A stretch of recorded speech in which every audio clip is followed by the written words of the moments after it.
So here it is. This is the agenda today for everyone. So we should be starting in a minute. I am Narain. So I'll be kind of your MC today. And I'll have people who are leading some of the panels. Both Jordan and Ben would be leading two of the panels. We'll talk about that in a minute. So this is going to go on till 3:20 Eastern time. So right now it's 12 p.m. Eastern time. 5 minutes, I'll be sharing my opening remarks. Welcome everyone. Just talk about what we are trying to do here. Then I'll be giving a presentation on the 3 biggest marketing mistakes to avoid to make 2024 your best year yet. Afterwards, we have a business panel featuring Steve Jensen, myself, and Jordan. And the goal of the business panel is to really talk about, like, in this world of insurance and the one-sided relationship with insurance, what can you do to create an advantage for your business? And we'll get into that. That'll be hosted by Ben Tune.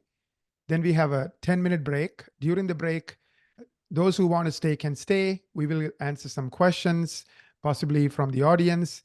And of course, everybody else, grab a drink, grab a water, stretch your legs, and then come back at 1:25. And then at 1:25, Ben would be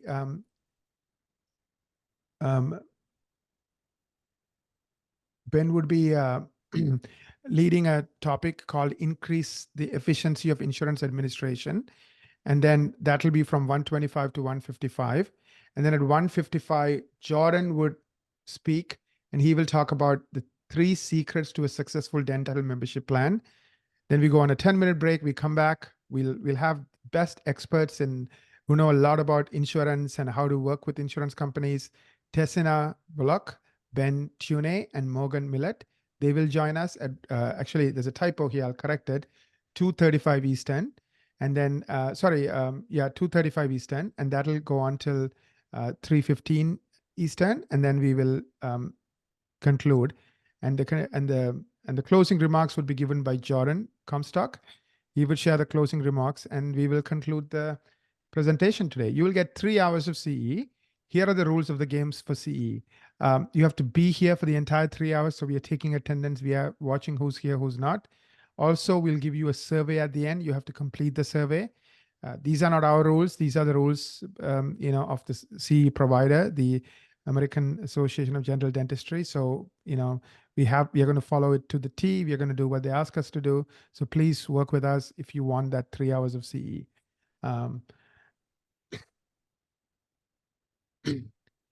So that's kind of a quick overview of the agenda. So welcome everyone. So let me kind of give you a quick history of what is Untangled and what are we trying to do. So Ben, myself, and Jordan, we started this few years ago, actually a year ago.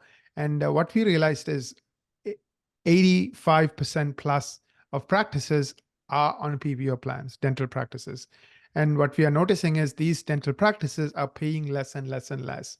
And in an inflationary environment where your wages are going up, your costs are going up, that becomes untenable. And unfortunately, that bullying that has been happening for decades only gets worse.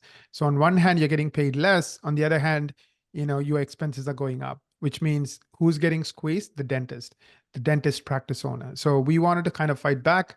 So we created this community. It has a podcast. Our team will put a link to the podcast. We host that podcast, the 3 of us together once a week. And the podcast is just talking about all kinds of topics to, work smarter, fight back, to survive and thrive, hopefully, in this world of PPO plans. We understand many of you are not ready to give up on PPO plans or walk away from PPO plans because you feel like that's the only choice you have. So we get it.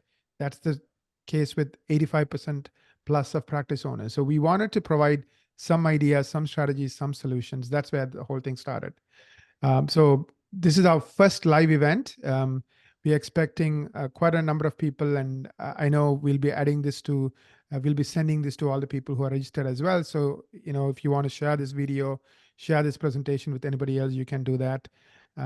So the idea is to kind of, through the podcast, through these events, we'll be doing at least every 3 months, what we call the Insurance Untangled Live, a 3-hour program virtually where we bring in different speakers who can help you. Of course, all these events would come with 3 hours of CE. Plus, we'll be hosting events probably once a month. So every month you will hear from us some type of an event, an hour to 2 hours, where we bring in some experts and we talk about different things. So I just wanted Ben and Jordan to say a couple of words before I jump into my presentation. You go first, or rock, paper, scissors? Go ahead, Jordan. We're just pumped to be here. I'm excited, to be speaking today about my topic, secrets to a successful dental membership program.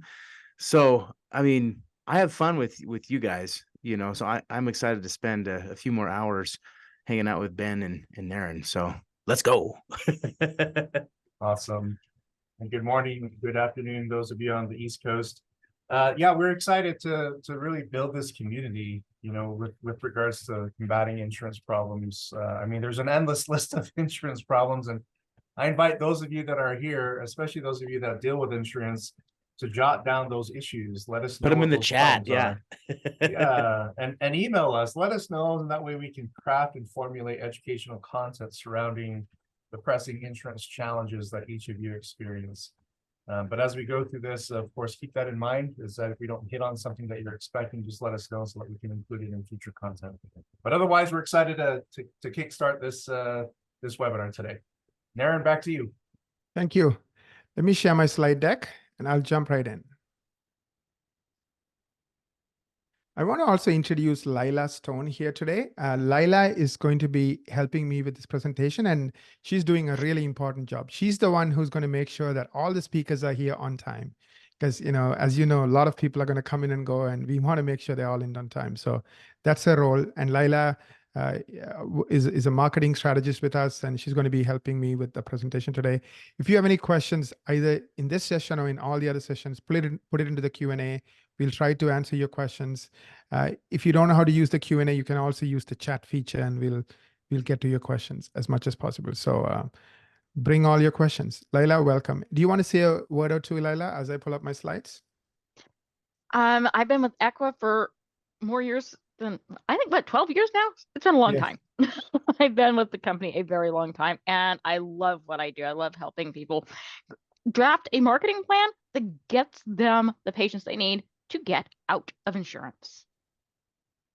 Thank you, Laila. So the topic I'll be covering today, and I'm also the timekeeper, so I'll keep it within 30 minutes. Insurance Untangled Live, key strategies to making 2024 a success. Key strategies to making 2024 a success. And I thought the way I should handle this is to talk about the 3 biggest marketing mistakes that dental practices are making even today. Because you can work really, really hard, but if you keep shooting your own foot every day, then you won't get to where you need to, right? So hopefully if these 3 mistakes are mistakes you are making, definitely make a note, do something about it. So hopefully in 2024, you are not making these 3 mistakes. If you're not making these 3 mistakes and you are crushing them, then of course, hopefully I'll share some tips that will help you take your practice to the next level. A little bit about myself, 18 plus years in marketing, especially in dental marketing. I've been working with dental practices. I believe my first client was in 2007. So if you were to do the math, that's 16 years. This was a dentist in Chicago. And today we work with a few hundred dental practices. We have a 250-person team, and we're all marketing people, right? So our goal is to help our clients with digital marketing. The metric I'm most proud of is 95% of our clients stay with us year after year. Typically, when it comes to marketing companies, most companies will keep their client for 18 months. Our clients never leave us. At least 95% plus of them never leave us. The only time we lose client is, somebody gets really sick and they stop practicing. That has happened. Or they sell to a large DSO and that DSO has its own people when it comes to marketing. Those are the only 2 cases typically we lose clients. So that's kind of my commitment, which is to continue to grow the businesses of my clients with digital marketing so they never leave us. I give my clients my cell phone because I stand behind what I do. I also host a bunch of podcasts. I already talked about the Insurance Untangled podcast with Jordan and Ben. I host 2 podcasts with Gary, a Less Insurance Dependence podcast, and the Thriving Dentist podcast. We'll put a link to those podcasts as well. So in case you're curious, you can check them out. So, sometimes I've heard my clients say this to me. They have said, Naren, what you're saying is obvious. They don't say it in a negative way, but what they're trying to say is, even though it's obvious, we don't do it. So I'm glad you are like repeating it. I'm glad you are bringing it up again, because success is really, really simple if we know what those obvious things are and we just focus on them, right? If you want your kid to not steal, first time they steal something, you better be really tough on them, right? It sounds obvious, but how many of us like really, really take it to the extreme and do that obvious thing? I'm sure some do it better than others, and maybe some don't. So the goal is, now that's an example where I bet most people will do the obvious, right? They will, punish their kids, but there are a lot of other things in life which are not that, important, like making sure your kid is a good kid and does the right thing in life, where we may not do the obvious. So today I'm going to be talking about 3 things, and some of you like, I know this, but the question I want to ask yourself is, are you doing it? Are you living it? If you are not, what can you do to change 2024 so you do the obvious? So what's the agenda? So I'm going to talk about the 3 mistakes, because if you stop making these 3 mistakes, then you're going to have a great 2024. So the mistake 1 is, it sounds again obvious, not understanding how people buy in 2023, 2024. What I mean by that is the way patients are finding a dentist, choosing a dentist is totally different today than it used to be. But I would say still half the practices I end up talking to still think we are in a different time. So they still think, for example, 10 years ago, Facebook was wonderful and it was great. And the reason is, Mark Zuckerberg said, create a Facebook page. If you have a Facebook page, at least 20% of the people who are on there, who like your page will see the content because we'll share it. Today, Instagram and Facebook is only good if you are an influencer, right? It's obvious if you're paying attention, but many people don't realize that obvious fact. So if I look at my customer base, 1% of the doctors are influencers, 99% are not. So the other 99%, at least not all of them, but a large number of them, waste so much time by spending time and money on Facebook. So do the obvious. If Instagram is only for the 1% influencer class, and you're not in that influencer class and never want to be in that influencer class, then don't waste your time, right? So pretty obvious. So understand how people buy today, and we'll get into that. And then, of course, you optimize your business for that. Number 2, not mastering SEO and using it correctly. And the reason this is a critical mistake is because SEO by far is the lowest cost, most effective way to get new patients. There are other ways. You can get patients through PPO plans. You can get patients through Google Ads, but those are a lot more expensive. So always do the one that's going to give you the biggest bang for the buck and learn how to do it. Even today, many people don't know how to dominate Google. So I'm going to share some tips along those lines. Finally, overspending money, whether it's on PPO plans or ads. PPO plan money, you don't even realize it because the insurance company keeps their cut first and then pay you the balance. You do $1,000 of dentistry, they'll keep $460 based on fee adjustments and based on fixing your fee, because you don't get to set the fees, they set your fees. So based on all of that, they're only paying you $460 when you should have been, or $540 when you should have been paid $1,000. That means every time the patient comes in, you are giving a huge check to the insurance company in the form of a marketing fee. Same thing with Google Ads, a lot more expensive. Don't do that, right? If you keep doing that and then your 2024 also is a bad year, then of course you are the one who have to look in the mirror and say, well, I could have done something I didn't. So I just want to kind of go through these mistakes, and hopefully you will at least stop making one of these mistakes, if not all 3 of them. That's my hope. I'm going to do a quick poll.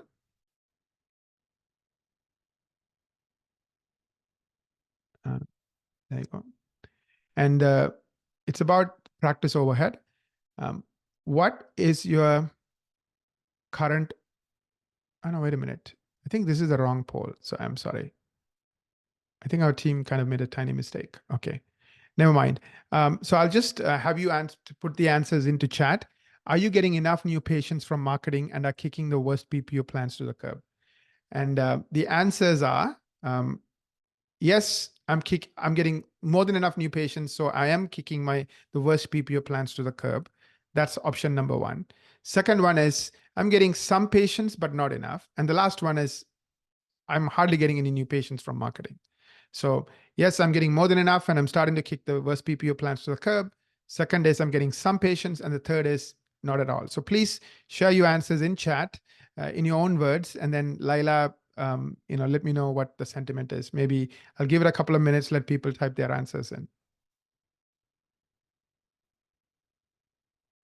So let me jump into mistake one. Laila, keep an eye on, on the marketing question, what people are saying. The mistake one is not understanding the dental buyer's journey. Like I said, if you're spending so much time on Instagram, not knowing that Instagram only works for influencers, now you're not understanding how things work, and you're wasting time. But I'll get to like not understanding the dental buyer's journey. So how do dental buyers buy today? The way they buy today is we use Google 8.5 billion times a day. So anytime we need something, in the old days, like I used to have an electronics guy, and anytime I wanted to buy a new camera, I would call my buddy and say, hey, I've had this camera for 2-3 years. What do you think I should do? He knows me really well. He knows what I'm looking for. He'll say, Naren, I think you should buy this camera, this model, and I'll go and buy it. Now I don't have him anymore. I go to Google, and that's true of all of us, right? We all go to Google to get the answers. Today, even if I ask somebody, they'll think I'm an idiot. I don't know how to use Google, so I won't even ask for that reason alone. So we go to Google to not only educate ourselves about camera or whatever the issue is. In this case, could be, I think I have headaches, and maybe it's TMJ or TMD, and I need to learn more about it. So I'm going to Google to learn about it. Oh, I don't like my smile, and I know veneers can help. I also have crooked teeth. Maybe Invisalign can help. So I'm going to Google to learn about it. And in the process, I'm also trying to figure out who can help me. So both of these things are now one and the same. On one hand, you're deciding what you want, and on the other hand, you're deciding who can help you with that. So that's how people start. So not understanding the dental buyer's journey. So more than 90% of dental buyers today, they start their journey on Google. So the question is, when they're looking on Google, are you showing up or you're not showing up? Majority of dental practices fail to comprehend how dental buyers make decisions in 2023. Therefore, marketing is scattered across different platforms. If you're not an influencer, why are you wasting time on Instagram, right? Simple. Like if you're an influencer, yeah, go all in, because it's going to work really well for you. But if you don't have more than like 30,000, 40,000 followers, if you are not spending 15 hours a week creating 3, 4, 5 videos, and you really commit to being an influencer, then why are you wasting your time and money, right? But what a lot of people do today is, because they don't have a single vision and a strategy, they're all over the place. So my challenge to you is, if we know that 90% of buyers are starting on Google, what are you doing about Google? Really, you have two choices. You can dominate Google with ads. You can't really dominate Google with ads, because the minute your budget runs out, Google will take the next dentist, your competition's money. But with SEO, that's not the case. If you're number 3, you're going to be number 3. Nobody else can take that spot, as long as you keep doing what Google wants to stay in number 3. So what are you doing about Google? That's where I think I would start when it comes to the dental buyer's journey. So this is the 3-step process. 90% start by researching on Google. They discover a doctor who ranks organically again and again, or see the ad. If they don't see a doctor who's showing up again and again for related searches, so they might type in 6 searches related to Invisalign. If you show up again and again for all those 6 searches organically, they're noticing your name, they're remembering your name, and then they will click on your link. But if that's not the case, then they might click on an ad. If they come to your website through SEO, they will give you 90 seconds. If they come to your website through ads, they will only give you 15 seconds. Remember the difference between 90 and 15. So the person who's giving you 90 seconds, why? Because they trust you. It's not an ad. Why is the ad person only giving you 15 seconds? Because it's an ad. They don't trust you. They're looking for a reason to leave. So many of them will leave quickly, but the average time they will stay on the website is 15 seconds, because many of them are leaving in less than 2 to 3 seconds. So when they go to the website, they're asking 3 questions. 3 questions you need to answer. Are you an expert? Do I trust you? Do I like you? Are you an expert? Do I trust you? Do I like you? So are you an expert? No patient wants to go to an okay doctor. So let's say I'm looking for veneers. I want to make sure that you've done a lot of veneer cases, right? If you haven't, why would I not buy that beautiful car for $30,000 and give you this big check for you to give me this ugly smile, right? So I want to know what you have done with veneers. How many beautiful smiles have you been able to create? And to do that, leverage the cases. Like, many of my clients would have these beautiful before and after pictures, and they would have these write-ups. So remember, this only applies once people are coming to you from Google. So when they're coming through SEO or when they're coming through ads, you want to have landing pages that quickly tell them you're an expert. The way you do that is with pictures and write-ups explaining what happened in those cases. Do I trust you? The number one fear people have of doctors is that doctors are smarter than them. They may not be able to talk to them just because the language and the lingo is different. So how do you get them to trust you? Sorry, actually, that's for the liking point. So the way you get them to trust you is you leverage Google reviews. So if I see Google reviews that are 5-star, where people are in like multiple sentences in a paragraph saying how awesome you are, and it's related to the service I'm looking for. So I'm looking for veneers. So I see veneer related Google reviews on your website, then I'm going to trust you. So you want to make sure that you are incorporating these reviews. 70% of the sites we do, they don't rank on, we look at, they don't rank on Google. And then actually 90% don't rank on Google, 95%. And then even the ones that do rank on Google, they don't do a good job in convincing people to trust them. Finally, do I like you? Like I said, the number one fear people have of doctors is that doctors are smarter than us and then we can't relate to them. So you want to break that. You want to kind of undo that. The way you undo it is by, helping them. The way you undo it is by, helping them like you. How do you help them like you? You do simple videos, 45-second to 1-minute videos. And those videos are like, hello, I'm Dr. So-and-so, or just I am Michael Smith. I have been practicing for the last so many years. I love doing implant cases, assuming that video is on the implant page. Welcome to my implant page. I have highlighted a few cases. Look around.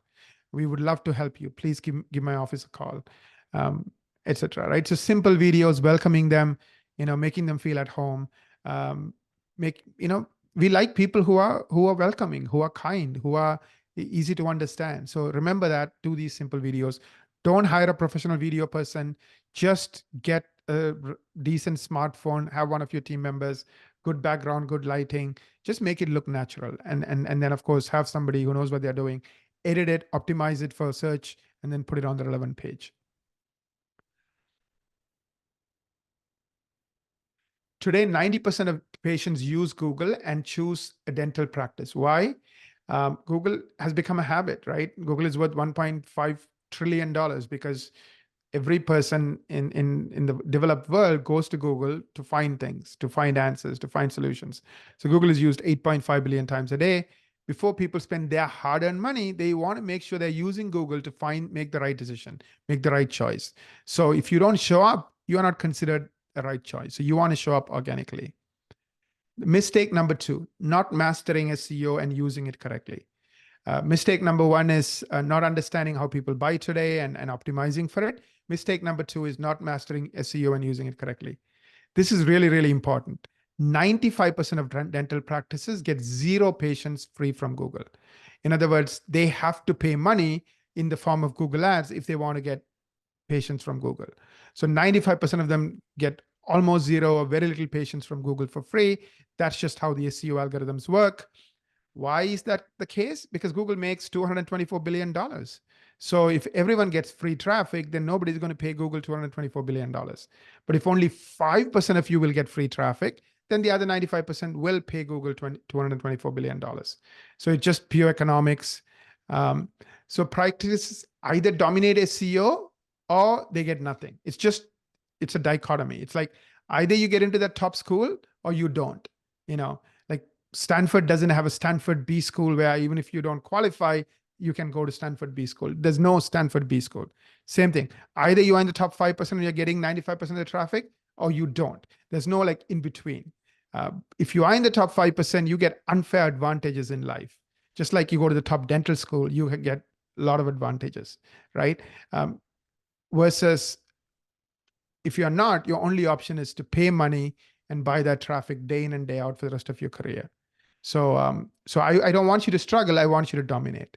So dominating SEO requires, so how do you know you're in the top 5%? You will rank for 100 or more keywords and phrases related to dentistry within 12 months. If you're not ranking 100 or more keywords and phrases within 12 months, that means you don't have a good SEO strategy, good SEO plan. The need to explore how to achieve SEO dominance and access whether your practice is making the most.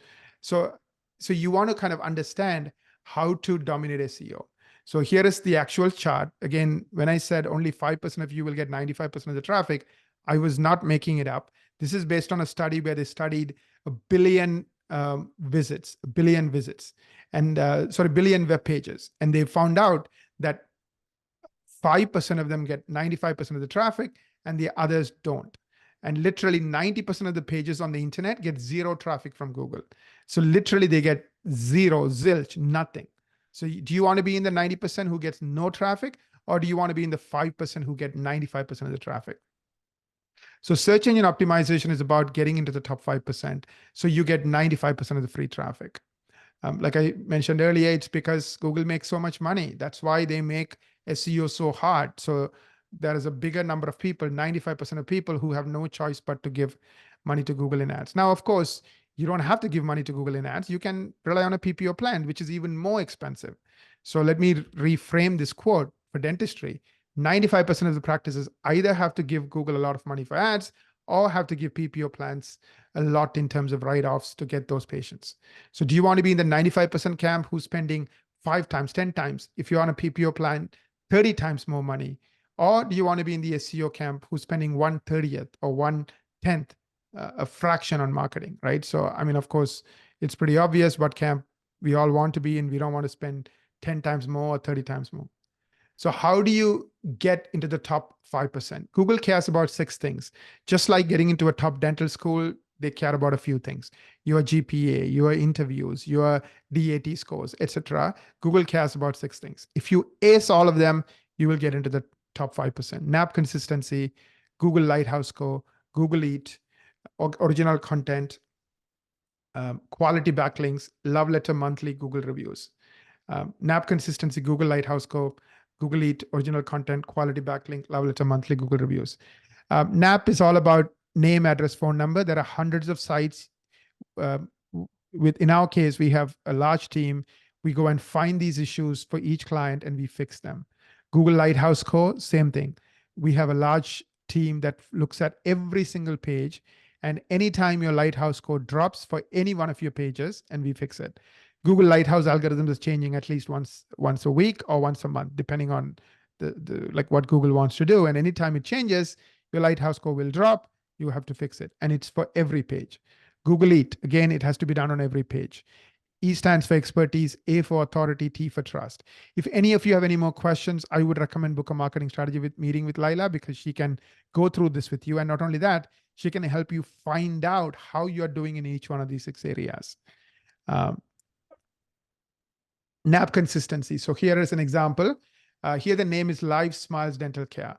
So the one thing I want you to notice is there are 4 words. So everywhere on the internet, you need to write your name, if this is how you want to write it, exactly the same way everywhere. What people do is, some places it's Live Smiles is 1 word, another place it's 2 words. That's an inconsistency. And because all these sites are run by different people, they don't care to find out what's the right way to write the name, and they don't use it. So you have to keep fighting this battle. Anytime you see a problem, you fix it. Same thing with address. Can you comment on this, Laila? Sorry, I was responding to something. I was trying to comment. Could you repeat the question? Yeah, so I want to talk about, when you look at NAP consistency, what do you find with clients? Yes, when most clients that I talk to have NAP inconsistency issues, at least to a minor degree. It can be something as small as like E for East in Shave Boulevard. If you have a period after that, now you have an issue with the address. When it comes to the name, it has to be done the exact same every single time. I was recently talking to a doctor who was going to put a colon in their name for all their profiles. I was recommending against that, because now you have something It's very easy to cause a lot of grief. You want it simple, and you need the name to be very consistent. Like, let's take Life Smiles. It can be Life space Smiles. It could be done as one word. It has to be the same every single time. So you have 3 elements: the name, the address, the phone number, hence NAP. And you need each one of those to be 100% consistent. You know discrepancies from the E period, road, spelled out, abbreviated. There's so many ways that things can be done differently. You need to come up with one consistent answer. That's what Google's looking for. And this is a very crucial part of marketing overall. You need all of these elements to be consistent on every single one of your profiles. Okay, You original need a team content. behind you to do it. Yes, exactly. So, I mean, this is a big issue, NAP. And I have to say 95% of the web practices, or even like 98, don't work on it well. So it's an area you need to work on. Original content, again, a big issue that you find. How many practices you think have issues with original content? Like, I mean, like when you talk to them on the marketing strategy meeting. I would say over 75%. It varies from the practice that has the company that every single word on every single page is duplicated to the ones that are at the 7 to 8%. But I would say over half, it's the majority of the content. But even if it's just 7% of the words on about half their pages, they're failing. Google has a very, very, as you see on the screen, small percentage, 5%, 5 out of every 100 words. So if you have things saying that a crown is a cap that fits on the tooth, do that enough times, you see it all over the place, you're going to fail when it comes to original content. You need, again, to have a team. As you can see, we have 15 dedicated content writers who are writing the content for our clients. It's not easy. I started out in content before I moved into other aspects. It is hard. Content writers, to meet Google standards, have to be magicians. They write the content, they run it through a tool called Copyscape, which is what I use to find out what clients have as far as duplication. Thank you, Laila. So Laila is so many, she has been 12 years of experience. So what she does is she looks at where you stand on all these 6 areas, and then she'll tell you if you're doing really well or you're not. If you're not doing really well, she also will tell you, what's the plan or what you should need to do to get there. Like, she will literally set goals for you in each one of these 6 areas. So it's a great use of time if any of you want to talk to her to talk about your marketing. Again, one of the 6 horsemen that can kill you. It's like, if all horsemen are happy, then you do well. If any of those horsemen are not happy, then you're not in the top 5%. It's called EAT. E stands for expertise, A for authority, and T for trust. I can spend a lot of time on it. I'm not going to because of time. So Laila is here as you met her. So she does the marketing strategy meeting. She has more than 12, 13 years of experience in marketing. And the one thing that I hear consistently from everyone who meets with her is 89% of them said it's the best marketing meeting they have ever had. And the reason is she spent 6 hours before the meeting to kind of study where each practice is in a detailed level, both with regards to Google and both with regards to the dental buyer's journey. So if you don't have good landing pages, if you have any of those 6 issues, she will tell you where the issues are. And then she'll give you a plan, or a 12-month plan on how to fix it. The goal is for you to get into the top, rank for 100 or more keywords and get into the top 5%. And then, of course, have great landing pages. The special offer we have is for the holiday season. Anybody who books with a meeting with Laila and then decide to work with us over the next 30 days, you will also receive $250 savings in month 1 and month 2. So that's our gift to you. Our fee is all inclusive. It's $1,250 all inclusive, and we don't nickel and dime. In the first 2 months, because typically there's so many issues to fix, we will do 140 extra hours worth of work, which means you pay for 30 hours a month, but in the first 2 months, we are gifting you 140 hours. The other reason we do that is 95% of our clients never leave us. So it's a win-win for all of us. In the first 2 months, we build a custom designed website with original content that Google loves. Then with the help of the 14 teams, we do the things that Google cares about and we need to worry about from a buyer's journey standpoint to make it better. So the number of phone calls, the number of new patients continues to get better over time. And that's why the longer a client is with us, the more patients they see. Life Smiles, for example, gets 100 new patient calls a month. 100 new patient calls a month, and they don't do anything other than SEO. So their marketing budget is 1/3 of 1%. Think about it, versus PPO plans, half of what you make. 1/3 of 1% or half of what you make. So it works, but you have to have this long-term vision and you have to stick with things. Some reviews. Mistake number 3. Why do practices lose at least 5 times more money with Google Ads and 10 times more money with social media ads? See, it's like the person who does well in life usually will sit down, come up with a plan, and then execute the plan. Person who doesn't do well in life wakes up in the morning, they have a problem, they try to do something to solve it. They throw some Google ads. But Google ads are 5 to 10 times more expensive. Social media ads are even more expensive. Why? Like I said, people don't trust ads. So you need a lot more ads to make up one good SEO person. And also Google needs to keep making more money. Instagram needs to keep making more money. So their ad prices are always going up. So, I'm not a big fan of, spending 5 to 10 times more money. So in our client base, 95% of our clients do not do Google ads and social media ads because they don't have to.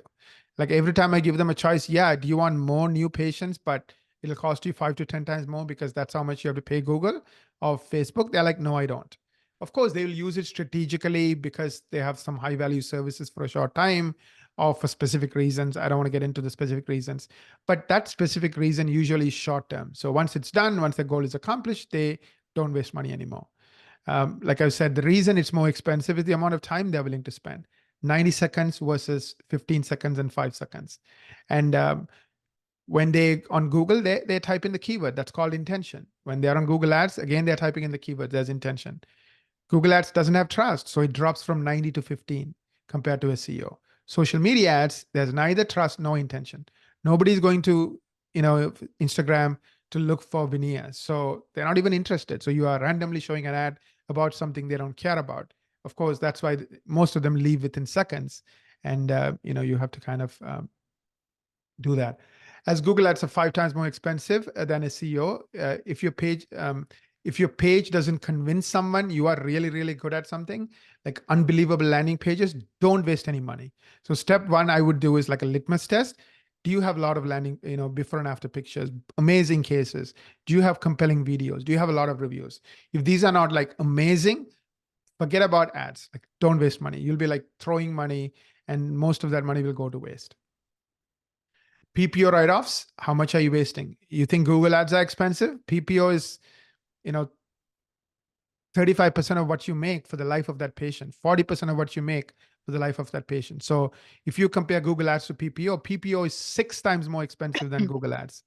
And it's 30 times more expensive than SEO. So, good time to reflect, good time to think. If you're wasting so much money on PPO plans that are taking 40% of what you make, then start thinking about dropping the worst ones. But of course, don't do it till your SEO is doing well, till your marketing is doing well, because you need to replace the patients you would get from PPO from marketing. This is the link. If you haven't booked a meeting, book a meeting. Laila, if you can share that with the special offer, that'll be great. Yes, story in chat. Yeah. So I'm 2 minutes over, but we'll make it up in the break. So break will be 8 minutes long. Who is next? Let me just look at the agenda. We got the business panel next, Naren. Perfect. Let me just pull that up. So you are going to be leading it. So do we have everybody? Steve, myself, and sorry, wait a minute. Yeah, baby. Steve, myself, and Steve, what's up?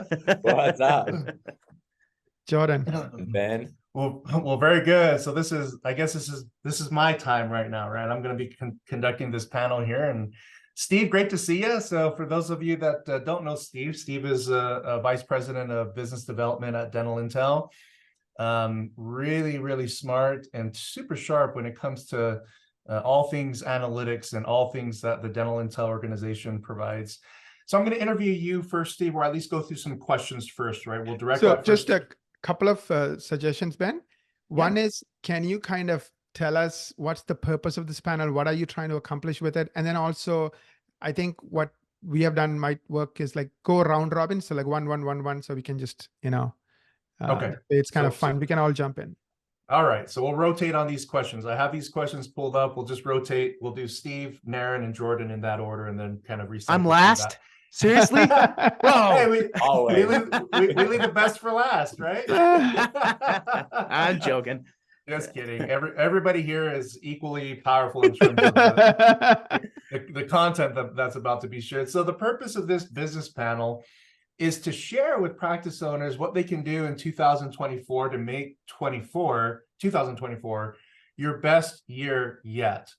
Provided that we don't get a solar flare that takes us all out, but if we all survive the universe, we want to make next year the best year. So Steve, let me ask you a question first.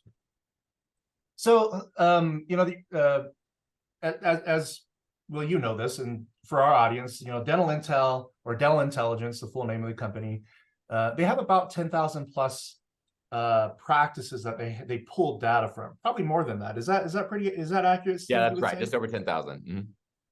So is there anything out the gates worth noting that the industry is currently experiencing as a whole? And is there anything we need to be concerned about when you look at the data? Yes. So I love this question, because there's a reason why so many people, like, I'm on forums in Facebook and looking and seeing what people are talking about. Like, people right now are heavily focused on, how do I manage my relationship with insurance companies? I want to drop them. And the reason why that is because they're experiencing pain, right? Like, financially, something's not working. So there are like multiple things that are building up and causing that. So like, one of the things that's causing problems is we've got cancellations and no-shows. So we've got some empty chair problems, and that's causing us to not see the same amount of money hitting the bank account. Another thing that's fascinating, in fact, can I share my screen? Please. This is like a 2-second thing, just so people can see it. I can share these benchmarks out with people. But one thing that's fascinating is that the amount that the average dentist is presenting per exam has gone like way down the last year. So like, for some reason, like, all of our stressors, or maybe it's like our like, we weren't, I don't know what it was, like economy, we're not as confident, but we're presenting less treatment per exam, but patients are still saying yes at basically the same amount. So that's going to cause some problems, right, in this space, regardless of insurance. But once again, right, so there's some things that are going on that are causing some pains. But ultimately, the reason for that is we're experiencing something financially. And I'm telling everyone, changing your relationship with insurance plans is a phenomenal way to go and get immediate wins with your profitability, like immediate wins with your profitability. So like, I'm stoked about this panel. There are very clear problems happening in this space that are solvable, right? So super excited to join the group, but yeah, happy to share anything people want to know. But there's stuff happening for sure. So let's talk. Can you put your email or something, however they can get that screen or that data from you? Yeah, sure. I'll throw my email in there. Yeah, that'd be great there, Steve. And I wonder if that decline is a result of things such as staffing, the inability to find people, right? Including a wage increase, right? So you have these wage increases that have increased significantly. There's a bigger gap now in terms of profitability, write-offs in general, right? Expenses in the practice. You're seeing that those things sort of play into these declines. Yep. That's really interesting, because like, inflation's up, but revenue's down. Yes. That's a massive problem. Yeah. And as everyone knows, like, inflation's up. You probably heard this a million times, probably from Jordan, because he keeps saying it over and over again. Inflation's up, and reimbursements from insurance are not up. So that's going to be a problem. They're squeezing you. Yep. Yeah. Delta in Washington State is telling the doctors, hey, don't worry, we're going to give you a 5% increase on your hygiene codes. Like, but it's like, that's so cute. Yeah. Talk to me about the double digit. What about the 30% increase in the wage costs, or more for some practices? Now, I appreciate that, Steve. We're gonna go to Naren next. So Naren, y'all heard from Naren, a wizard and a genius, just like wizard. Great. Yeah, great. I hope that's not offensive. I say that with the utmost respect, because Naren, like, he has all this information. The compliment, Ben. And I want to take like a memory card and put it in his brain. They just transfer the knowledge. Yeah. Or just pay him to do it for you. This is true. So Naren, what are you seeing in terms of like the average? Let me start that question again. What is the average you see PPO practices spend on in terms of a PPO write-off? Or in other words, what is the average PPO write-off that you're seeing? And then the second follow-up question to that is, how much does a PPO write-offs cost an average practice? Right. So two-part question there. Yeah, absolutely. I never really thought about insurance or PPO plans when I started doing marketing for doctors, 17 years ago, with my first dental client in Chicago. But then I realized everyone uses PPO as a marketing firm. Literally, that's the only thing they do for you, send you new patients. Really expensive marketing firm. Yeah. Oh, yeah. Expensive marketing firm, because if that patient stays with you for 10 years and you're making, let's say, $1,000 from that patient every year, you are doing $2,000 worth of dentistry. So in that 10 years, you're giving that insurance company, it's a invisible check of $10,000. Imagine giving $10,000 check to a marketing firm for a single patient, and then slaving yourself to kind of pay for it for 10 years. Because every year, half of what you make goes to the marketing company. Half of what you make goes to the marketing company, right? So I'll answer your question in terms of numbers, and then I'll give you a story, because I think that people can really relate to. So in terms of numbers, if you're doing $1 million in collections, and let's say you are 80% PPO plans, typically you're writing off 500,000 plus a year. So to be exact, it's 536,000. And we are assuming the write-off is 42%. So we are being generous. We are like giving the insurance companies the benefit of the doubt. Nowadays, it's even higher than that. Yeah, so think about it, right? $530,000 when you are collecting $1 million every year for the next 10 years, 20 years, 5 million, 10 million, 15 million. It's a lot, but the problem is because it's invisible, people don't realize it. It's like the frog that's in the frying pan, boiling pan. If you drop the frog into the boiling water, it jumps off immediately. But you put the frog in and you slowly start boiling it. So when insurance started in 1960s, they were still paying $1,000 in those years, right? 60s, 70s. In those years, $1,000 was a lot of money. That's like, 7, 8, 9 crowns. It made total sense. If you're a dental practice owner, you're like, hey, this is awesome, guys. I love it. But what they did is they kept the fee the same. Inflation over those 30 years has gone up like, 7 times, 8 times. So the insurance companies, to be fair, should be paying $8,000, $10,000 coverage a year. They don't, right? So so that's kind of, is what's happening. Now, the story that I want to share is this is a practice owner in Virginia, busy city. She came to us, I think in 2008, one of my first customers. At that time, I didn't know anything about PPO plans, but she was working 4.5 days a week and she was making $650. She kind of was getting health issues, right? She's been grinding it out for 20 years and she's tired, like going so hard for 20 years, and she's starting to get health issues. So she wanted to sell her practice, and she knew nobody would buy a 4.5 day practice making $650, and because it's so hard, so much hard work. So she brings us on without me even realizing it back then. She started getting new patient calls from Google, and many of these people didn't have insurance, didn't care that, about the PPO plans. So what she did is she was getting busier and busier. She didn't want to work harder. So what she did is she went ahead and, removed some of the worst PPO plans to fill the new patients who are coming through Google. Then I didn't know it at the time, but then she told me over a 3-year period, she went from like 17 plans to 1 plan, right? And she ended up making more money because these are full fee paying patients, high value patients, implants, sedation, veneers, the big cases. So instead of working, 4.5 days and making $650, she was working 3.5 days and making $1.3 million. All this happened in 3 years. And she didn't get any external help from a strategy standpoint. It's really simple. I'm so busy, I can't see these patients. I'm going to drop the ones that are paying me the least. There's no, it's not rocket science, right? And then she just kept doing it. And she woke up 3 years later, $1.3 million plan, working 3.5 days. Now she had people standing in line trying to buy her practice. Anyway, so she sold the practice. We still work with the buyer. So this is now, I guess, a 16-year relationship.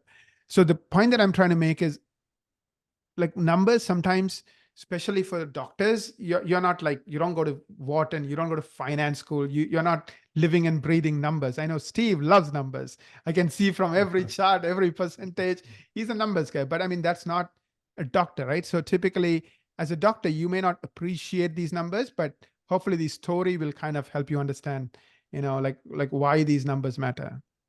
Yeah, absolutely. Thanks for sharing that, Naren. So in other words, when you look at the PPO write-offs with the way that you explained it, Naren, arguably PPO write-offs are the largest expense in a PPO practice, right? When you look at the other components like of overhead, payroll, naturally that's going to go up with inflation, right? Wages, they increase, they don't ever go down. Materials, supply costs, those are always going up, right? So when you look at your expenses, which one of those can you actually control in a big way, right? And the PPO write-offs are probably the best candidate, right? So it seems like there's some consensus on that. So thank you, Naren, for sharing. Jordan, we're going to pivot to you here real quick. Why does subscription revenue from a dental membership plan make your practice more valuable?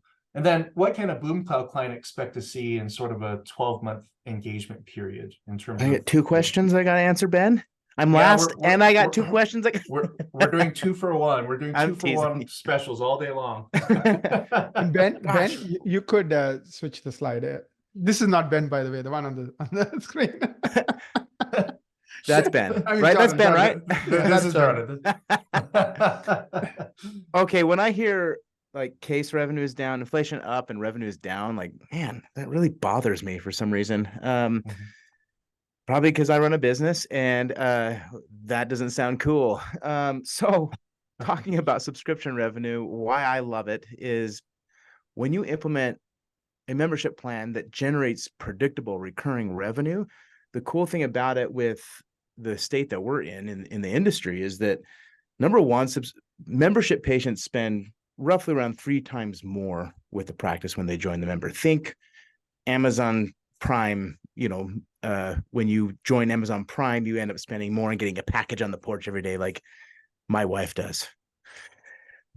So this is true, right? Well, and now my daughter, she's discovered Amazon Prime, and she's like ordering stuff without me knowing.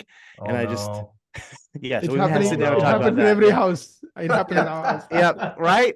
But that's the power of subscription revenue when a patient subscribes to their practice, right? Patients end up spending more, and they're committing with their wallet when they pay with a subscription, right?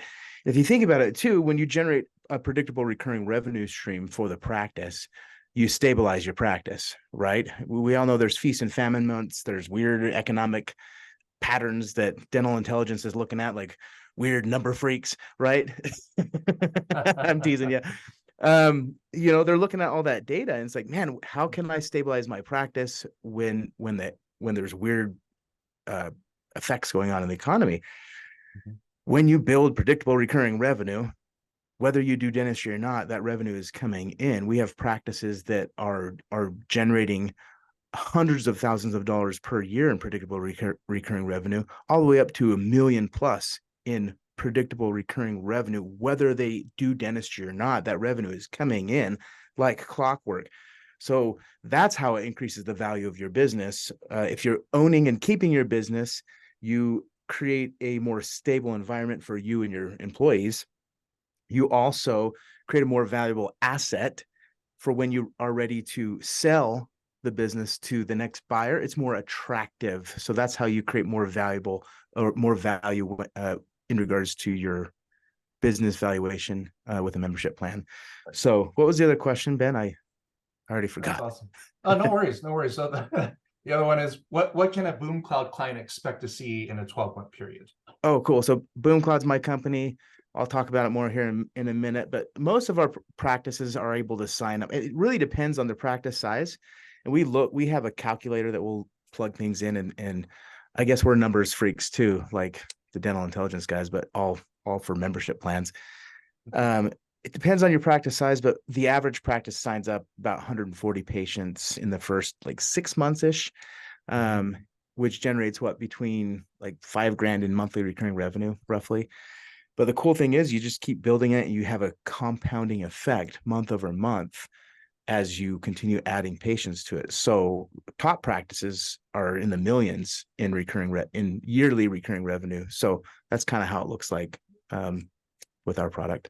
Now I gotta jump in and give Jordan some love, because there's something that he missed.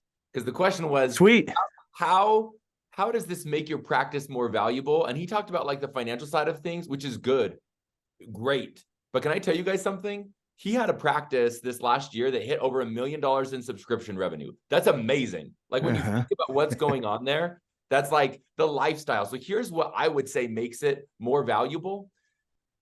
Every time a doctor takes a week off on vacation or a couple of days off on vacation, you know, in the back of your mind, you're like, this is production that's missed, right? Because I'm not producing anymore. If you build your practice around this model that Jordan's describing, you take a week off to go on a vacation with your family, subscription revenue does not stop. It gives you a sense of mental freedom that money can't buy in the traditional model. Like, it's just, anyway, highly valuable. So yes, like, you'll get good long-term value out of the business. Yes, go to Hawaii. Like, let's talk about the value that it gives you today as like let's say you've got 20 years left in your career. You're like, how am I going to do this same thing day over day over day? This model gives you far more of that like mental and professional freedom. I had to chime in, Jordan. I'm sorry for taking some of your time. No, that's fine, dude. Actually, I love I'll send you $20 after the show.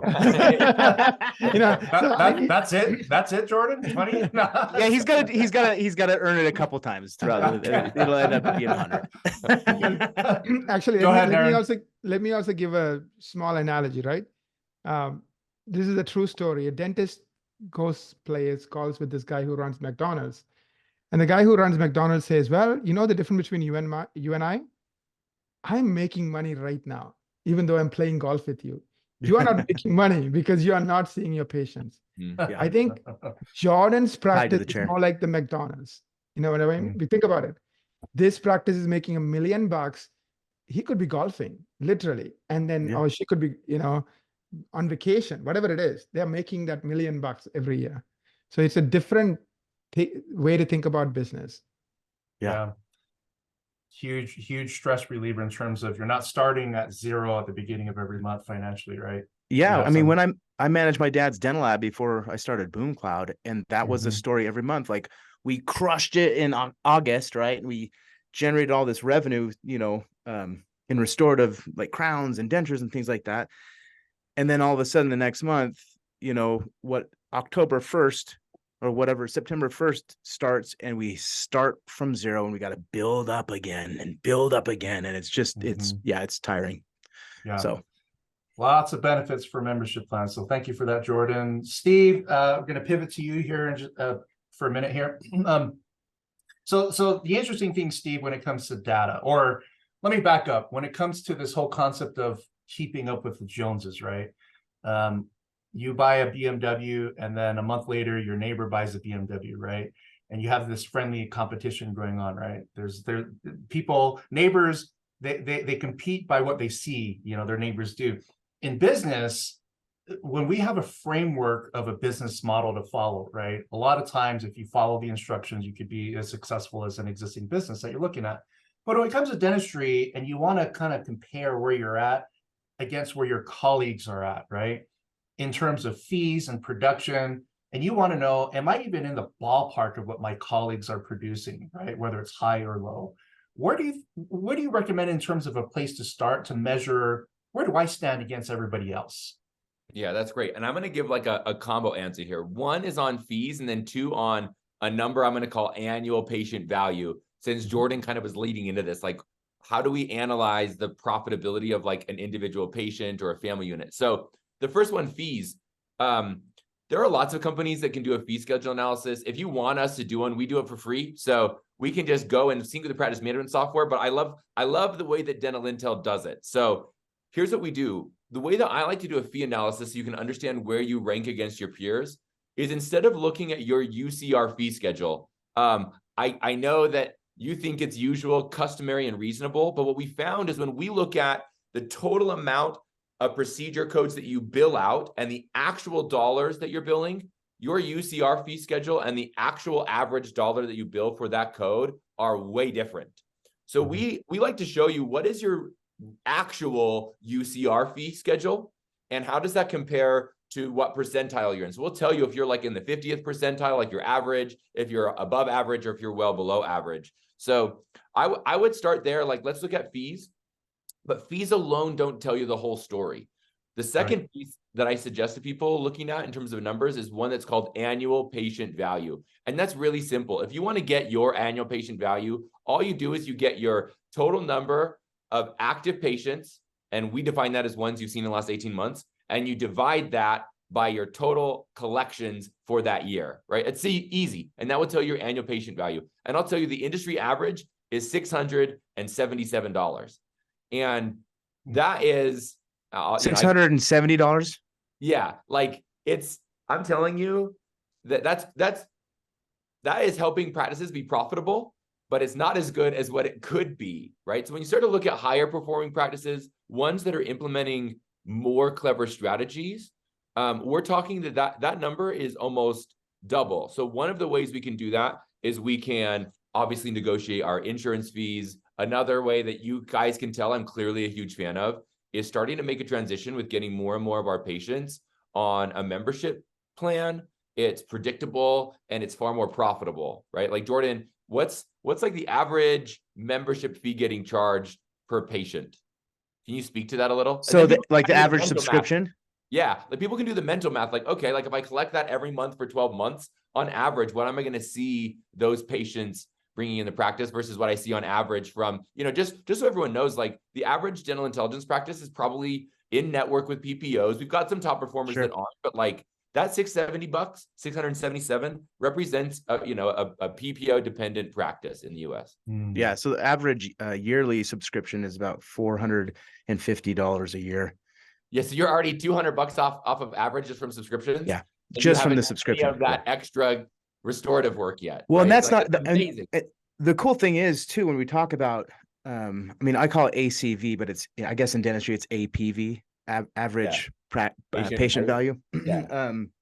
So if you think about that, which I think is a number that all practice owners should be paying attention to, when you have the membership plan that covers $450 a year of that, what's happening too is practices are adding like very creative subscription plans, like an unlimited whitening subscription plan or a Botox subscription plans. A lot of dentists are doing Botox now, and you're adding more average patient value. Is that what?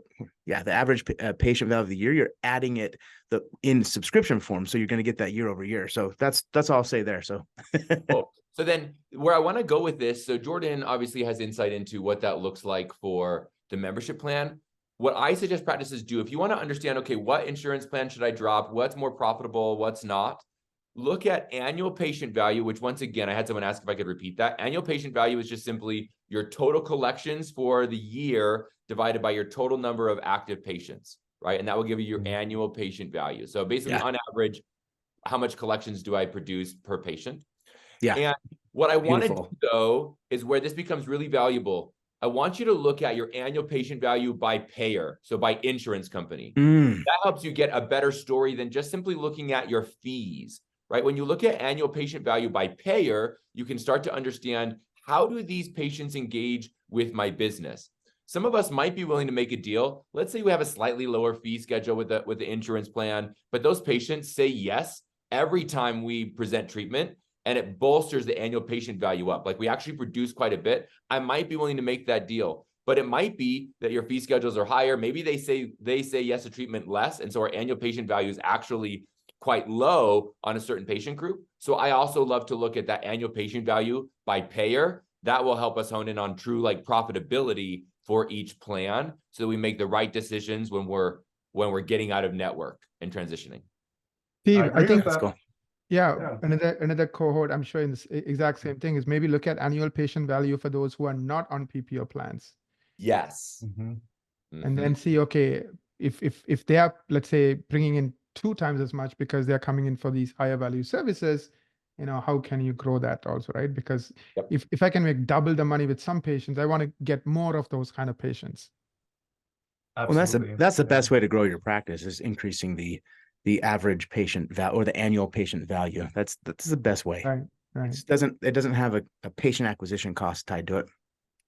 So a couple takeaways there from what Steve mentioned is that the average annual patient value for a PPO patient I'm just gonna do round numbers, is 666.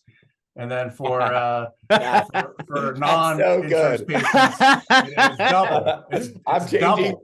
I'm changing all of our documentation. I'm dropping my word down. Just tweak it a little bit. Yeah. Hey, I just future publications. I just used some American Samoa math to arrive to that, and that's what I came up with. So, so if that doesn't tell you that PPOs is from the devil, I don't know what will. Okay, shifting gears here. Steve, thank you for those comments there. So, Naren, one thing that I've observed and noticed with the data from your clients is that you have an impeccable, Equa has an impeccable rate of client retention. In an environment where when you talk about SEO and other marketing strategies, it's a very competitive environment in dentistry. Can you speak to, like, for people that become involved with Equa over a 12-month, like the first 12 months, what happens that influences them to stay long-term, which I think is very important for people to know when it comes to talking about marketing experts, right? You definitely want to find somebody that's knowledgeable or a group that's knowledgeable, but also have a process in which can be successful long-term from a marketing perspective. Can you speak to that for a minute, Naren? Absolutely. And I think going back to my origin story is interesting. So I was fired 4 times in a row, right? So I'm one of those people who's totally unemployable. After the 4th time, I told my wife, I can't do this. I think I'll end up in a psychiatric institution if I get fired for a 5th time. Newly married, baby, and my wife had the guts to say, okay, fine, I get it. Go do your own thing. So I struggled, did a bunch of things. And finally, we're starting to build a website called Busy Moms. We are driving a lot of traffic. We're really good at SEO. And then 2007 hit, and pretty much all the little people who were making money through sponsorships and advertising died, right? Because all the big companies pulled their money back, and the little money that was left over was given to the big guys like Google, and Google became bigger and everybody else died pretty much. Google and Facebook became bigger and everybody else died. So at that moment, I ran into this dentist and we started doing his marketing. And one thing I realized is he's like, you are getting 200,000 people to go to your website. There are some keywords you are outranking Amazon.com, and you're getting, like, just from a single keyword, tens of thousands of people. So what is your secret? And I started explaining the science. And of course, in those days, Google was not this sophisticated. So like, oh, here are the things Google cares about. And we have an army, and the army is broken into these, these battalions, and each battalion is doing this, and this. He gets it. He's a business nerd. He's one of those dentists who should have been an entrepreneur, right? Like he just loves business. He loves marketing. He's asking me questions. And he's like, wait a minute, if you can compete and beat Amazon, can you help me beat 10,000 people, only 10,000 in dentists in Chicago? Like, yeah, of course. And then that's how we got started. Anyways, to make a long story short, that was an interesting moment for me, because also at that time, I realized the way I was thinking about things and doing things were wrong. That's why I was failing for the last 5 years as a new entrepreneur. And I learned a bunch of lessons. And one of the lessons, I think, was a quote from Dale Carnegie. He said, "The world is full of people who are grabbing and self-seeking. In that world, the rare individual who focuses his or her energy in helping others get what they want has no competition," right? So the world is full of people who are grabbing and self-seeking. In that world, the rare individual who helps other people get what they want has, he didn't say little competition, he said no competition. And it's kind of funny. So all the other marketing companies were like, oh, how do I get a new client? How do I get a new client? That's all they were focused on. So they would have so many salespeople.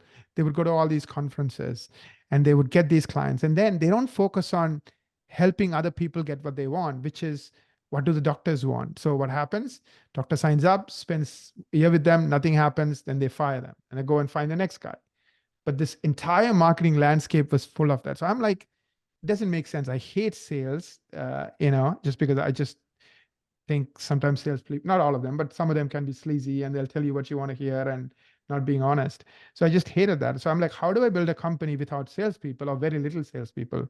So even though we have 250 people today, we only have 2 people, who are talking to customers and doing that function. So 2 out of 250.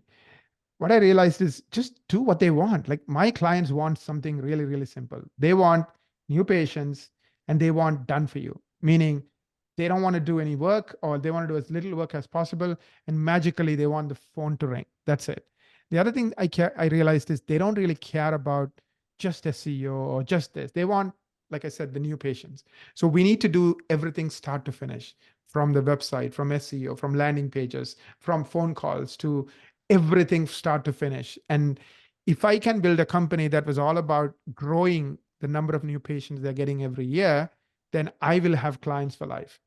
And I was thinking, it doesn't make any sense. Why are doctors leaving these companies? They're not stupid. I mean, think about it. Who would spend 10 years of their life going through so much pain because there is a rainbow or a benefit at the end?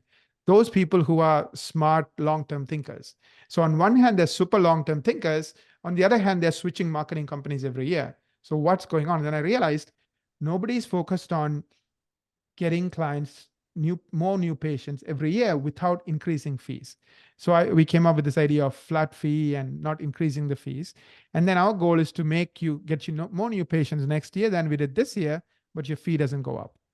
So when we do that, 95% of them don't leave us, right? It's just simple. It's going back to that quote from, the world is full of people who are grabbing and self-seeking. Focus on giving your customers what they want, and you will have no competition. So that's what I did. I guess to answer your second question, what do we do in year 2? What do we focus on? Like I was alluding to, this is a rigged game. Either you pay PPOs tons of money, 40, 50% of what you make. That's option A. Option B is pay Google 10 times more, 5 times more than what you can with SEO, or pay Facebook even more with Facebook ads or social media ads. That is your option. So SEO is the best thing you can do, but it's hard. You have to be in the top 5%. If you're not in the top 5%, don't even bother. So our goal is to get our clients into the top 5% within year 1, and then get them into top 3, top 2, top 1%. So top 5% means you are ranking for 100 or more keywords and phrases when somebody types something into Google related to dentistry. So that's our metric. So we have done this for 17 years. When we get our clients to rank for 100 or more keywords and phrases on page 1, page 1 means top 10 results of Google search results. If you're ranking for 100 or more keywords on page 1, A, you are on top 5%. B, you will at least get 20 new patients just from SEO per month. That's only in year 1. Year 2, it gets even better. Why? Because we are building on top of what we did in year 1. It's like music, right? A kid who has been practicing for a year versus a kid who has been practicing as hard for 2 years. The kid has been doing it for 2 years is going to be much, much better player than the one who has been doing it for 1 year, right? We are putting 500 hours a year. So when you do 1,000 hours by year 2, 1,500 hours by year 3, they get much, much, much better. And the thing is, we do it for them, at least 95% of it. So that's the secret. I mean, it's no secret. It's common sense. I had to literally fail for 5 years. My wife was paying all the bills. I was not contributing anything. I was the house bum, sitting in the basement. Just some squatter in the basement. Yeah. It was not fun. I mean, we had 2 kids. It was not fun. But I guess I just realized if you do the things that are good for your clients long term, things will work out. Absolutely. Yeah. Just really giving, right? Yeah. Giving back to them. And of course, what you mentioned, giving them what they want, what they hire. Yeah. They just want new patients, and they don't want to master SEO. They don't want to master all of this mumbo jumbo. They just want to be able to trust someone. And then I tell my clients, hold everyone accountable, including us. So ask us how many keywords we are ranking for. Yeah. Ask us how many phone calls we are getting. Let's listen to those calls to see if they are new patient calls. So don't hide, just be very transparent with, again, going back to Steve and Jordan, data guys, give them the data so they can confirm for themselves. That's awesome. That's awesome. We're getting close to crunch time. So Jordan, one question for you, and then we'll do a lightning round to close up. Okay. So question for you, Jordan, is how can a practice acquire and retain more patients in 2024? Yeah, to add to Naren, your conversation, I like to listen to the radio station WIIFM. What's in it for me, right? So practice owners, what's in it for your patients, right? So I think to attract new patients, you need to have an irresistible offer, right? Which is one of the reasons why I love membership plans, because it's basically an irresistible offer if done right. right? Of basically benefits and value stacked upon each other in a little subscription, right? So I would really understand what your patients value, right? You may, as a practice owner or office manager or whoever in the practice, you may be thinking in your own head, like, oh, the patient's going to value, whatever, make up your own story. But I would really understand what they value and what they need, right? And craft an irresistible offer to attract those patients. And then retention is easy when you have a membership plan, right? You craft that irresistible offer, listening to the radio station WIIFM, and then you get the patients to subscribe and retain that way through the membership program. So one of the reasons why I love membership programs is because it really touches on every point of the revenue funnel in the dental practice, right? You can use it as an attraction strategy, a irresistible offer strategy, which is kind of the same, a retention strategy, and a expansion strategy, right? To expand revenue and get more patients saying yes to treatment, right? So if you look at the revenue funnel, it covers every component of that. So that's how I would attract more patients. And using marketing companies, I have data across the United States that when a practice is contracted with a marketing agency, they sign up between 30 to 80 new membership patients per month. It's kind of fascinating, the data that we're looking at right there. So marketing, like having a marketing partner, whether you hire somebody in-house or you partner with somebody like Naren, having a marketing partner is critical in helping you drive new patients and retention with the membership plan. So there you go. Was I on time, Ben? Excellent. That's perfect. Yes. Sweet. No, that's awesome. So, okay, lightning round, 30 seconds each. Okay, same question for each of you three. So we'll start with Steve. And the question is basic. It's essentially, what do you recommend for 2024 in terms of a goal that I can set as a dentist to make that the best year possible, best year ever for my practice? Yeah, I would give it like, I'm supposed to give one answer, but I'm going to give it three. Okay. One, patient retention. There's a problem in the industry with keeping patients in the practice. Start looking at it. What gets measured gets managed. So look at patient retention. The second one, pay attention to what you do clinically. I know a lot of doctors are starting to have to pay student loans that started up a couple months ago. And so things might feel a little more financially tight as well. Pay attention to what's going on clinically. I'm seeing this big decrease in what's getting presented per exam, and mouths are not getting magically healthier in the last 2 years, right? So don't let some of these outside things inhibit what you're doing clinically. And then third, I would say just have fun being in the dental industry. It's a cool space. I think it's the best healthcare industry that's out there. I love what we do. I know sometimes being in a practice can feel monotonous, like you're doing the same thing every day, but it's such a cool part of the community where you've got thousands of people flowing through your business in a really unique way, and have fun and spread that light with people in your community. Like be a place where they come and can walk out and take light into the community. That's what I would say. Awesome. Thank you, Steve. Naren, what goal do you recommend for 2024 to improve my practice? Absolutely. I'm going to kind of go back to the 3 mistakes, and I'm going to pick one as perhaps one thing you want to dedicate to in 2024. Understand the dental buyer's journey. Don't waste money just, trying this, trying that, or doing what's cool. Really think through how do dental buyers buy today, and then come up with a strategy and then stick with it. And my recommendation is people start with Google. So try to figure out either through Google Ads or SEO, how do I show up? And then focus on your landing pages. So the landing pages are so powerful. So once they show up, the phone rings. That's the first thing. Understand and optimize with dental buyer's journey. Second is master SEO. I've already explained to you, it's 1/30th the cost of PPO plans, 1/5 to 1/10 the cost of Google Ads, and 1/10 to 1/15th the cost of social media ads. So understand how to master SEO. There are 6 things. If you haven't booked a marketing strategy meeting, great time to book it. Find out where you stand on those 6 things and come up with a plan. I think Laila put a link, book that marketing strategy meeting, and just implement it. So that would be the one I would recommend. And last but not least, let numbers do the talking. We have a lot of numbers guys here. Don't overspend on PPO plans. Don't overspend on ads. Just look at the numbers, right? Because if you can get the same things at a fraction, why are you overspending? And like Ben said, it's your biggest expense. That's awesome. Thank you, Naren. Jordan. What was the question again? I already forgot. No worries. What goal do you recommend? And I knocked my dentists set? headphones out. Hold on. Go ahead. Say it again. What goal do you recommend a dentist set for himself or herself to make 2024 the best year ever? Yeah, I would say create a 6-figure a year membership plan. That's 225 roughly active members, and then use that revenue. It's at 225 active members, $40 a month per member roughly. That's $108,000 a year in predictable recurring revenue. Take a vacation and go to Hawaii or wherever you like, and then use that revenue, the 108,000 in yearly recurring revenue, as a reinvestment strategy to continue growing your practice or reinvesting into, I don't know, like a CEREC machine or something cool, right? So that's my recommendation. Awesome.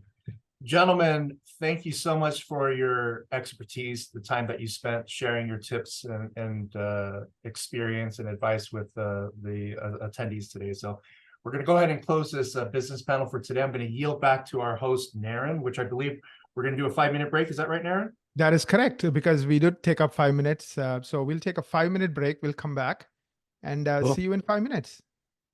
Thanks, everybody. Hello, everyone. Welcome back. Let's jump right in. What's the next? So it looks like I'm next. Yeah, let me see. The next one is the panel. It's the insurance admin panel, combating day-to-day insurance problems. Combating day-to-day insurance problem. The host is Jordan. And Hello, Jordan, do you want to take it over? We have Tessina, Morgan, and Ben. Hi, Naren. I'm so sorry. I think our panel starts at 2:35 Eastern. Oh yeah. Oh, I'm sorry. Okay. No problem. I'm sorry. So the speaker is Ben, and the topic we're going to be covering is increase the efficiency of insurance administration. Ben needs no introductions. He has been in dentistry for a long time, and pretty much he knows everyone in dentistry. The thing about Ben is, like, I haven't met a single person who doesn't know who Ben is, and he's an amazing speaker. Ben has more than 2 decades of experience. Am I correct, Ben, in the numbers? Close to that. I think 17 years in dentistry 17 so years. far. Right.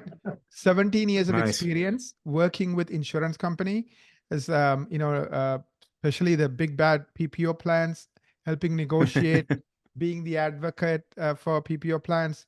We recently did an episode with Ben. I will let him spill the beans, where there's one reason you may all want to join ADA. So I don't know if you have time to get into it, but there's one big thing they do that many people may not be aware of, that alone is a huge reason to join the ADA. So, and that's to do with PPO plans. So I'm giving you a hint. So Ben, take it away. Increase the efficiency of insurance administration. Absolutely. Good luck, buddy. Oh, thank you, Jordan. So sweet. Well, good afternoon, everybody. So I want to open this just with a really quick story, and that way we can then kind of get into this content with a little bit of perspective. So an atheist was seated next to a little girl on a plane, and he turned to her and said, "What do you want to talk about? Flights go quicker if you strike up a conversation with your fellow passengers." The little girl, who had just started to read her book, replied to the total stranger, "Well, what would you like to talk about?" "Oh, I don't know," said the atheist. "How about why there is no God, or no heaven or hell, or no life after death?" as he smiled smugly. "Okay," she replied. "Those could be interesting topics, but let me ask you a question first. A horse, a cow, and a deer all eat the same stuff, grass. Yet a deer excretes little pellets, while a cow turns out a flat patty, but a horse produces clumps. Why do you suppose that is?" The atheist, surprised by the little girl's intelligence, that is, he thinks about it for a second and he says, "I have no idea." To which the little girl replies, do you really feel qualified to discuss God, heaven, and hell, or life after death when you don't know shit?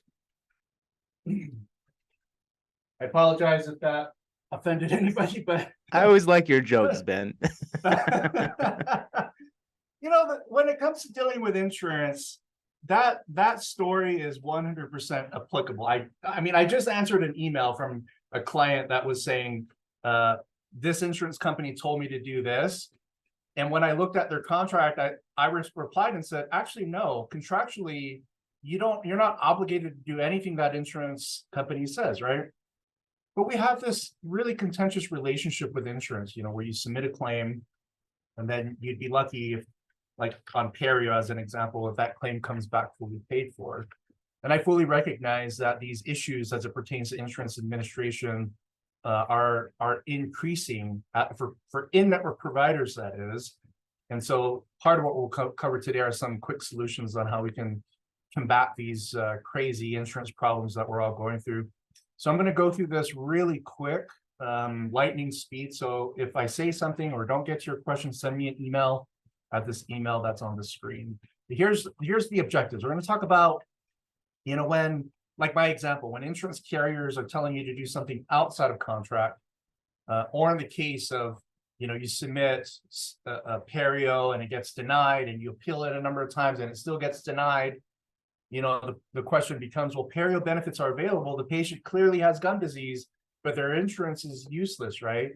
In those situations where you've done everything you can to submit a claim, it's a clean claim, it's an appropriate treatment, but the insurance carrier engages in that type of activity, the question always becomes, well, how do we police the police? You know, insurance carriers obviously have acted as the police over everything from CDT to clinical claim submission policies. They tend to take this big global bullying role, right? To tell you what you can and cannot do as an in-network provider. So how do you enforce the law? Like, how do you enforce policy? How do you enforce your contract? We're going to talk about some of that, or briefly talk about something that's becoming popular among in-network practices, and that's implementing upgrades. And then if we have time, we're gonna hit the art of war. But I want to share a quick story that to go over the first thing about policing illegal insurance actions. This quick story, of course, is regarding American history. Many of you, of course, will remember this. So you may recall the stories of David and Goliath, the Spartan army led by King Leonidas at the Battle of Thermopylae, or a personal favorite, the Battle of Baltimore at Fort McHenry. On September 13, 1814, British warships delivered a downpour of rockets and mortar shells onto Fort McHenry in Baltimore Harbor. This relentless pounding of the American fort lasted for 25 hours. Weeks prior to this attack, the British burned the Capitol, the Treasury, and the President's house. Needless to say, America's defenses were crushed, and any hope of victory was shattered. Francis Scott Key, a 35-year-old American lawyer, witnessed the barrage of Fort McHenry from just 8 miles away. It seemed as though Mother Earth had opened and was vomiting shot and shell in a sheet of fire and brimstone, Key wrote. Given the magnitude of the attack, Key was certain of a landslide British victory. But in the dawn's early light, Key witnessed the American flag, not the Union Jack, waving bravely over the American fort. The Americans obviously won. During the attack of Fort McHenry, Key penned a poem we now call the Star-Spangled Banner. Many historians believe that Key's poem restored the confidence of those who were defending the land of the free and the home of the brave, despite the scale of attack by British forces. Now, of course, this is just a depiction, an illustration of the resilient nature of human beings. And I know that, you know, present today, we have Naren, who's from Canada, me from American Samoa, and most of you are here in, you know, the continuous 48 states. And where I like to go with this particular story is the fact that when we battle insurance, we can apply a lot of the same concepts that our forefathers, right, our ancestors have sort of implemented during their times of struggle, right? Although different times, different things, different struggles that we're focusing on, but we can take the same techniques and the same mindset to implement them into advocacy from an insurance perspective. So what you're about to hear is, of course, peer-reviewed information. This information was originally published on a national scale in Dental Economics back in 2017, but these strategies still apply today. How do we fight back, right? And how do we fight back an 800-pound gorilla as a small guy? How do we fight back a giant and win, right? So I'm going to tell you a quick story. Another quick story. Tessina, I don't know if she's on yet, but she'll be on here for our insurance discussion panel in about an hour or so. So she also serves, in addition to her running her company, she serves as an office manager for a practice in Utah. And a number of years ago, she was having some problems in terms of denials, like perio denials, build-up denials, just ridiculous claims delay tactics that the insurance companies imposed. So I initially recommended to Tessina, well, let's get an attorney to see if they can review the case, and the attorneys did. The attorneys reviewed the case from top to bottom. And then they came back and said, well, there's nothing that we can do to fight for you, because according to the attorneys, they said Utah is what's called not a right to action state, which means that you cannot sue an insurance company for the things that you're bringing up, for the issues that you're bringing up. And that, of course, that was a huge blow to the gut in terms of, losing this particular battle and not having any hope of any resolution, right? So what the attorney recommended, because this attorney, one of the owners of that law group, used to serve as the insurance commissioner in the state of Utah. So this attorney recommended, hey, contact the insurance commissioner's department to see if they might be able to help with these things.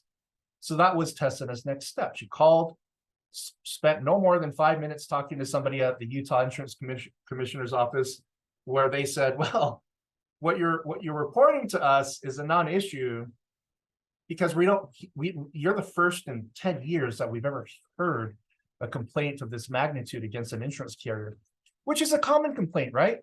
Patient needed perio treatment. They needed scaling, root planing, and they had a condition that needed to be treated, and the insurance plan covers these codes, these procedures, but they're refusing to, but by disagreeing with the clinical decision, right? So anyway, the insurance commissioner said, well, we still haven't heard from anybody. So we go by number of complaints, and in 10 years, you're the only one.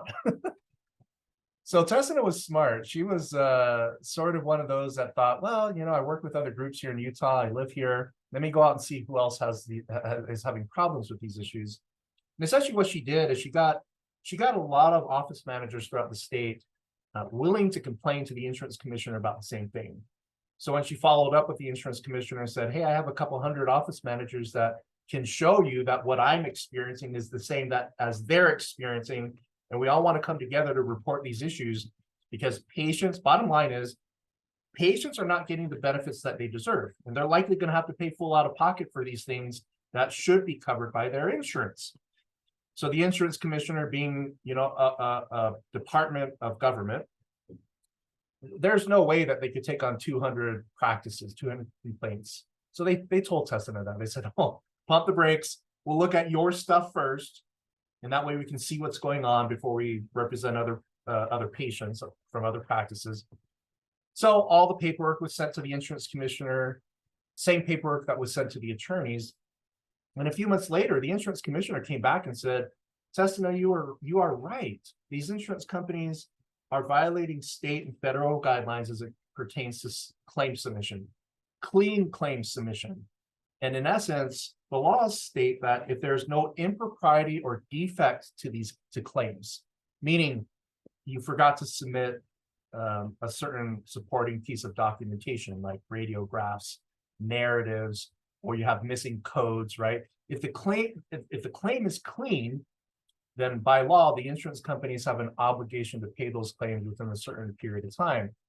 So the insurance commissioner concluded that the insurance companies that Tessina was reporting were all in violation of this issue. So what happened is that the insurance commissioner did reach out to these insurance carriers. They issued citations, monetary fines, just like you would if you broke the speeding limit and got caught for that. In addition to that, a cease and desist to indicate to these, at least a report to these insurance carriers that they cannot continue with this type of activity and continue breaking the law. Otherwise, they'd be subject to more fines, penalties, and also, this is the big one, they would be subject to having their license to sell dental plans in the state of Utah under review with the intent to cancel the license. In other words, Tessina got the insurance commissioner to tell the insurance carriers, hey, if you still want to practice or sell insurance plans in our state, either you do what's right for this practice or we're going to put your license under suspension, right? So here's the interesting thing is that since that time, Tessina has not, and you can ask her when she gets on here in an hour, she has not experienced the same level of denials and the games that insurance carriers are playing with each other, right? Simply because she went through the right protocols to report an insurance carrier, was very patient, and had an employer, her dentist, who was also committed and patient with this process because he's the one that's paying for Tessina's payroll hours. And it paid off in a big way in helping to reduce the amount of claims denials, and for the most part, eliminating the unnecessary claims denial for Tessina's practice. So this is what this is just a synopsis of that article that we put together to showcase what Tessina has done. Is of course you want to do your best dentistry. That goes without, I mean, I'm preaching to the choir here, but sadly in the industry, you do see a lot of treatment plans where, and this is from the clinical community, where there's an apparent overdiagnosis, and a lot of that happening where there's a lot of treatment codes being billed out, and 2/3 of those codes weren't even performed. So you got to be careful with that stuff, right? If you're running a clean operation and you're going outside to seek advocacy help, especially from the government, of course they're going to look at what you're doing, and they will point out if you're committing fraud, then that's something that's going to be caught, right? So if you do your best dentistry and you're honest about that, and you're honest in using the CDT codes, you have nothing to fear when it comes to seeking outside advocacy help. The other thing about CDT, so Naren quickly mentioned, the CDT codes, something about, one reason why the American Dental Association, in terms of being a member, is it could be beneficial for you as a doctor, right? And one of them is the CDT, current dental terminology, or the coding that we use, right? So the CDT, the codes are owned by the American Dental Association. And what a lot of people don't know is that every insurance company that receives claims that show the CDT codes, which is the only way you can submit a claim to insurance, all the insurance companies sign a leasing agreement with the American Dental Association with a promise to not change the code definitions. And the only time I've seen advocacy where the American Dental Association gets involved to enforce the CDT are for those that are actually members. And that has actually been extremely helpful for those that are members in enforcing CDT compliance, because every single day, I guarantee in your practice, you're going to have an EOB come in today where the insurance carrier is denying a claim and changing the CDT definitions for those codes that they're denying.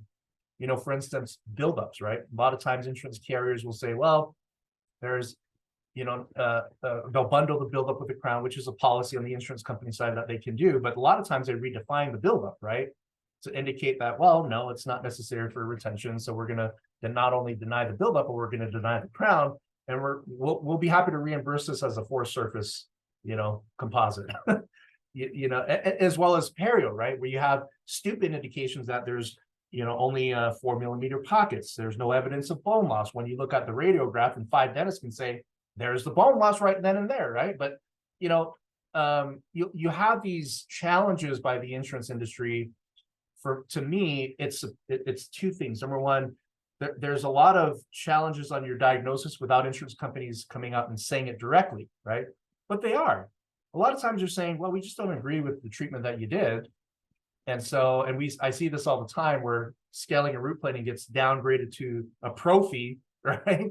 And the question becomes, so in my mind, the question is, if my hygienist performed a prophy on a patient that clearly needed scaling and root planing, and then you submitted that to insurance, right? And then the next visit was a prophy, and then the next visit was a prophy. And all the while, the patient is suffering from perio disease, right? they may be doing some scaling and root plating on the patient, but the record shows with what you submitted to insurance is that what you're doing is prophy, right? So what's that called? That's called supervised neglect, as we all know, right? So if an insurance carrier pays a claim with sort of this confusing clinical component of, hey, you know, your doctor did scaling and root planing or billed scaling and root planing, but we're only going to pay a prophy on this because we disagree with what the doctor submitted, with what they did to you. Now the patient's thinking that, oh, I don't have gum disease, right? You're misleading the patient at that point. So this is the problem when non-licensed people diagnose dentistry. This is exactly what's going on here, is that the insurance carrier is engaging in an act to change the diagnosis, right? Misleading the patient about their true condition. But if you were to do that with the patient, even though you're trying to do, even if you're doing scaling and root planing, but you're reporting it as a prophy, you could still be sued, right? That's still considered supervised neglect. So why aren't insurance companies held to the same standard? Well, the reason why is because we don't do enough reporting of these types of issues, you know, going through the proper channels to challenge the insurance carrier on the way they change claims. And, you know, my language I use is that you're diagnosing the treatment without a license in an effort to deny this claim or pay out a lesser amount. And then number two, you're changing the CDT definitions to your favor, right? To benefit you as an insurance carrier, which is outside of your agreement with the ADA. So know your CDT and understand that that leasing agreement does exist. If you're a member of the ADA, I highly recommend communicating with your ADA officials, you know, your representatives, to talk about that, to see how you could use that leasing agreement to help defend you against insurance abuse. You know, then of course you really want to embroider relentless in your action, just sort of in your day-to-day, right? Don't give up on these issues, because those that give up are the ones that don't get help. So here's another effective appeal strategy. Every insurance company has what's called HIPAA compliance officers or privacy officers. And if you call an insurance carrier or send a written request on behalf of the patient, you could request the names and the credentials of every person that had access to the patient's claim. So that's a requirement under HIPAA, that the insurance carrier is obligated to report that to the patient, right, upon request.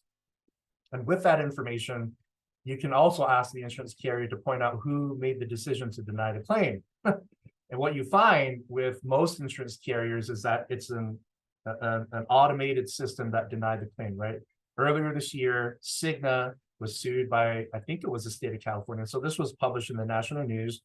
Cigna is being sued because they started using an AI system, right? An artificial intelligence system to process claims. And what they found is that a lot of these claims were denied within seconds, right? Automatically denied without a legitimate review, right? No insurance company is going to want to report to a patient that a computer system denied your claim, right? Without even having a physical person review it. It's embarrassing for insurance carriers to admit that. So oftentimes what you see, if it's a legitimate claim and if there are benefits available, if you follow this particular protocol, what you find is that the insurance carrier would be more than willing to pay for the claim, as opposed to disclose their dirty secrets behind how they reject and deny claims to begin with. Okay, Darren, do you have? Sorry, my screen. I can't remember how long I have, but just keep the time on me and make sure I don't go over. It'll be great. So what I want to sort of. So you have 7 more minutes. Perfect. Perfect. Thank you. Thank you.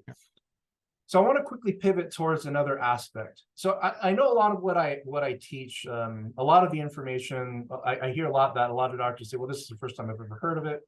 So naturally, when you hear new things for the first time, there's always a level of skepticism, right?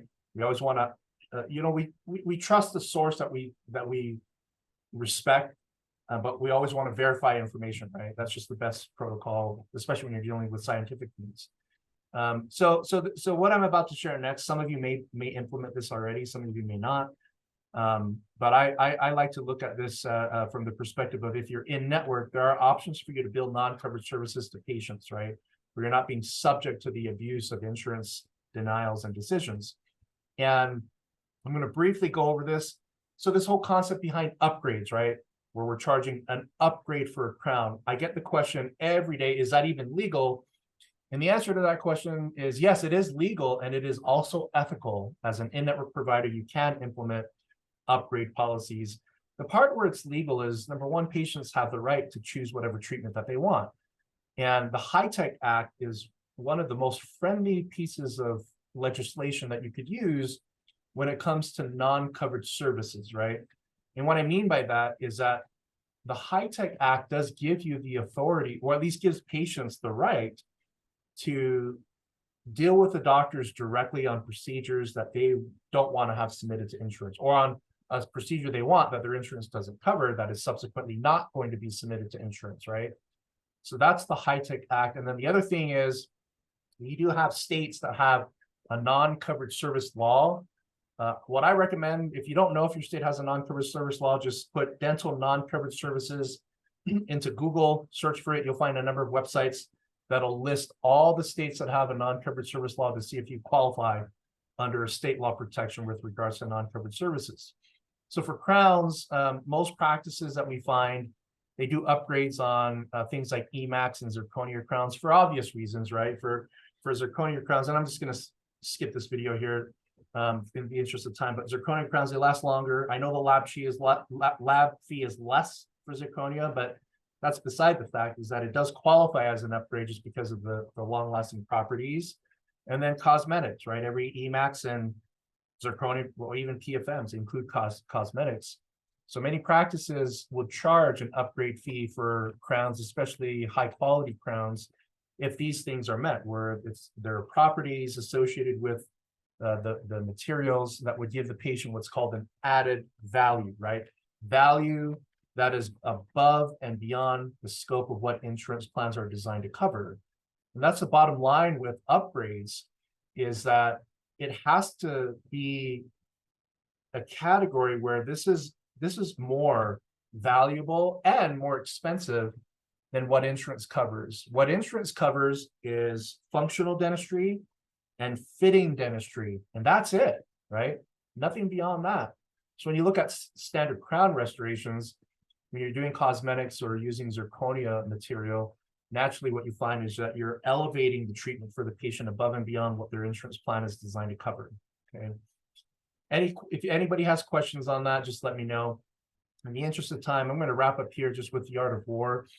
The art of war, I highly recommend everybody in business, no matter what area of business that you focus on, the art of war concepts are very helpful for business strategy. So if you're a CEO, practice owner, CFO, you engage with insurance, art of war is very helpful. And here's why. Here's one powerful quote.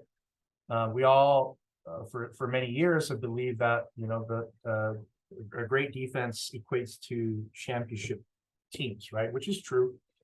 But what is also true is that if somebody has a great defense, the best way to silence that defense is to have a really good offensive attack. And here's an example. Gosh, I don't like the Patriots. Well, I gotta be neutral here, but for years, many people didn't like the Patriots, and yet they kind of came back and won these games.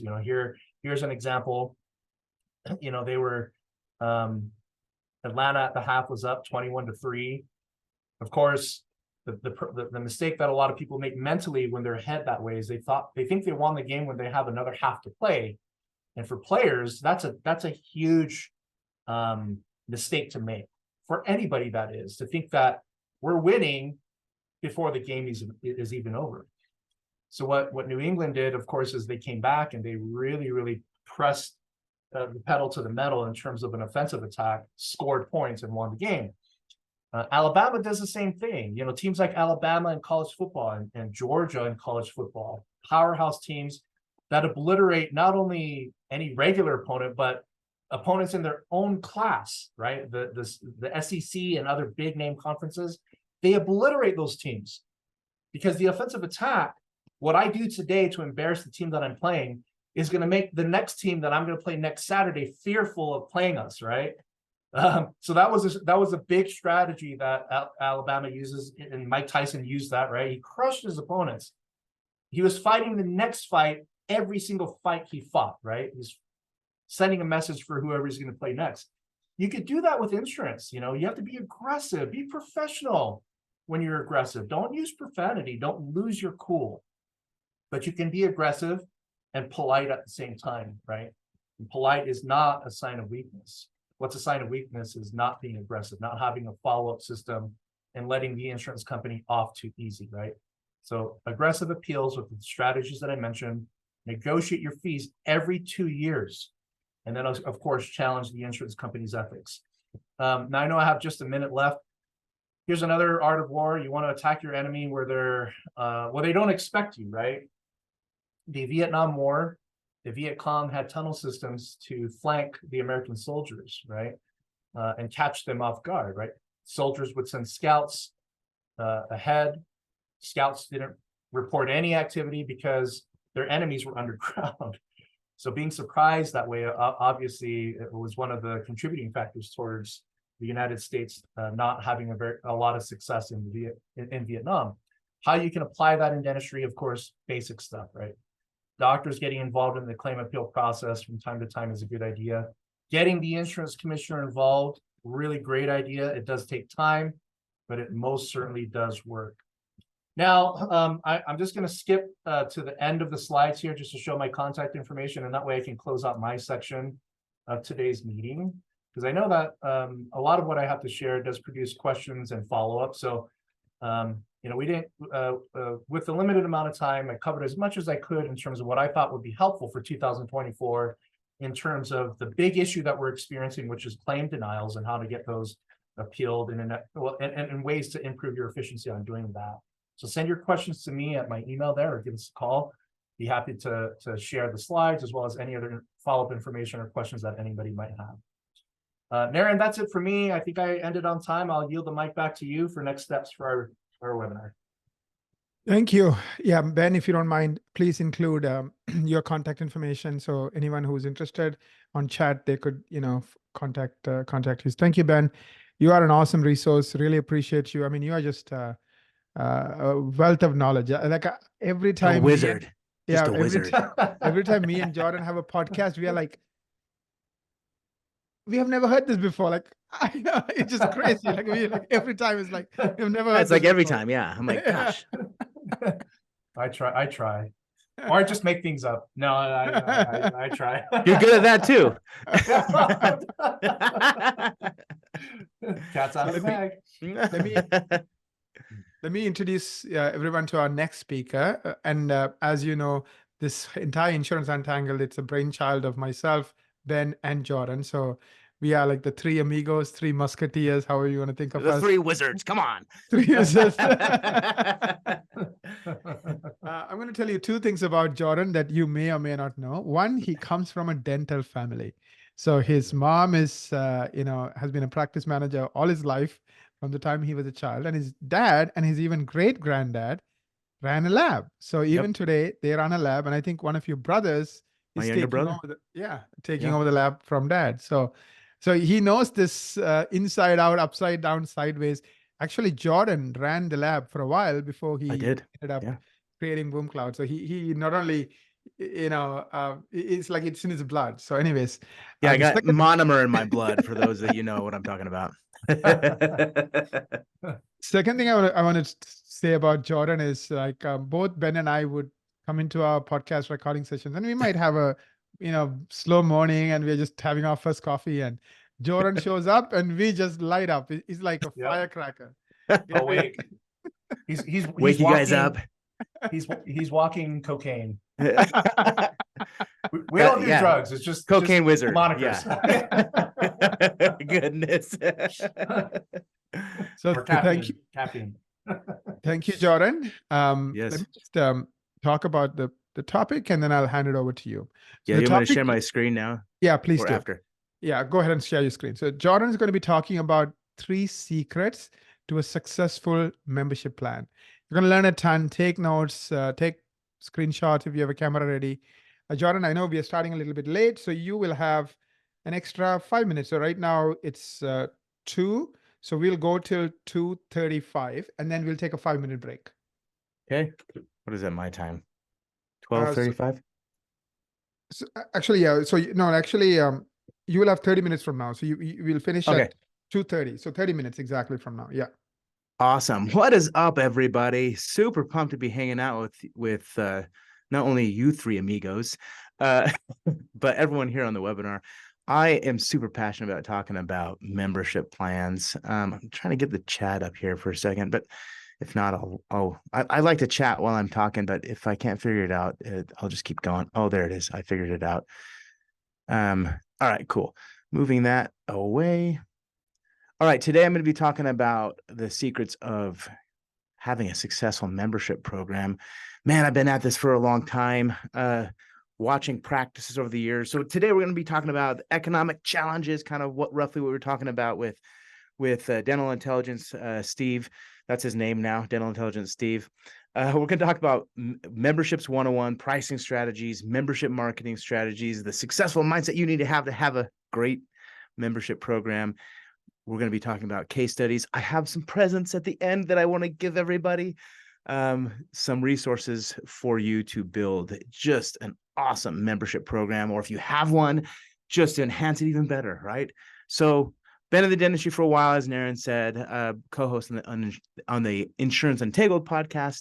I'm the founder and CEO of a company called Boom Cloud. Weird name, but that's what it is. I hate dental insurance, so we got to have fun a little bit with that. I've helped over 1,000 practices grow membership programs, generating millions of dollars in recurring revenue. I love helping practice owners and office managers with this topic. So also love contributing to the industry. All the logos down there are places where I have contributed articles and resources for the industry. So let's get started. Insurance companies attack your practice. This is how I think about it. Number one, they hurt your cash flow. Ooh, and I love cash flow, good cash flow.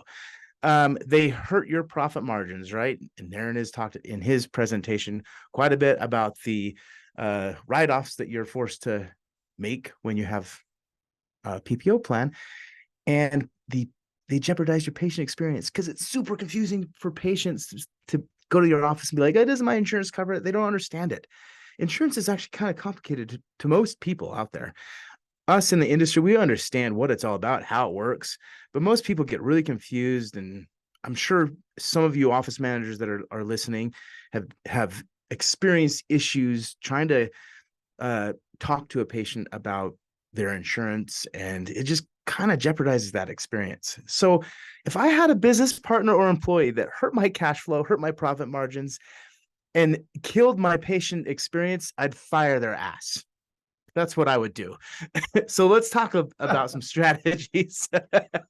It's ridiculous, right? So another crazy thing is insurance companies steal your wealth. If you look over a long period of time, most practice owners' career, right, a lifetime of career, you're writing off roughly $350,000 a year.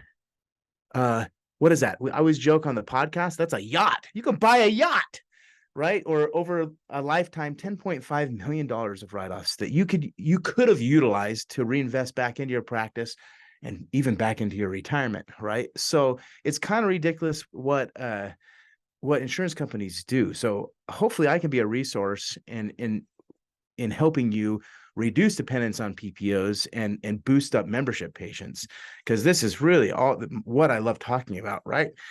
Today we're in a weird economy. It's weird. I'm sick of it. A lot of inflation talk, a lot of financial talk.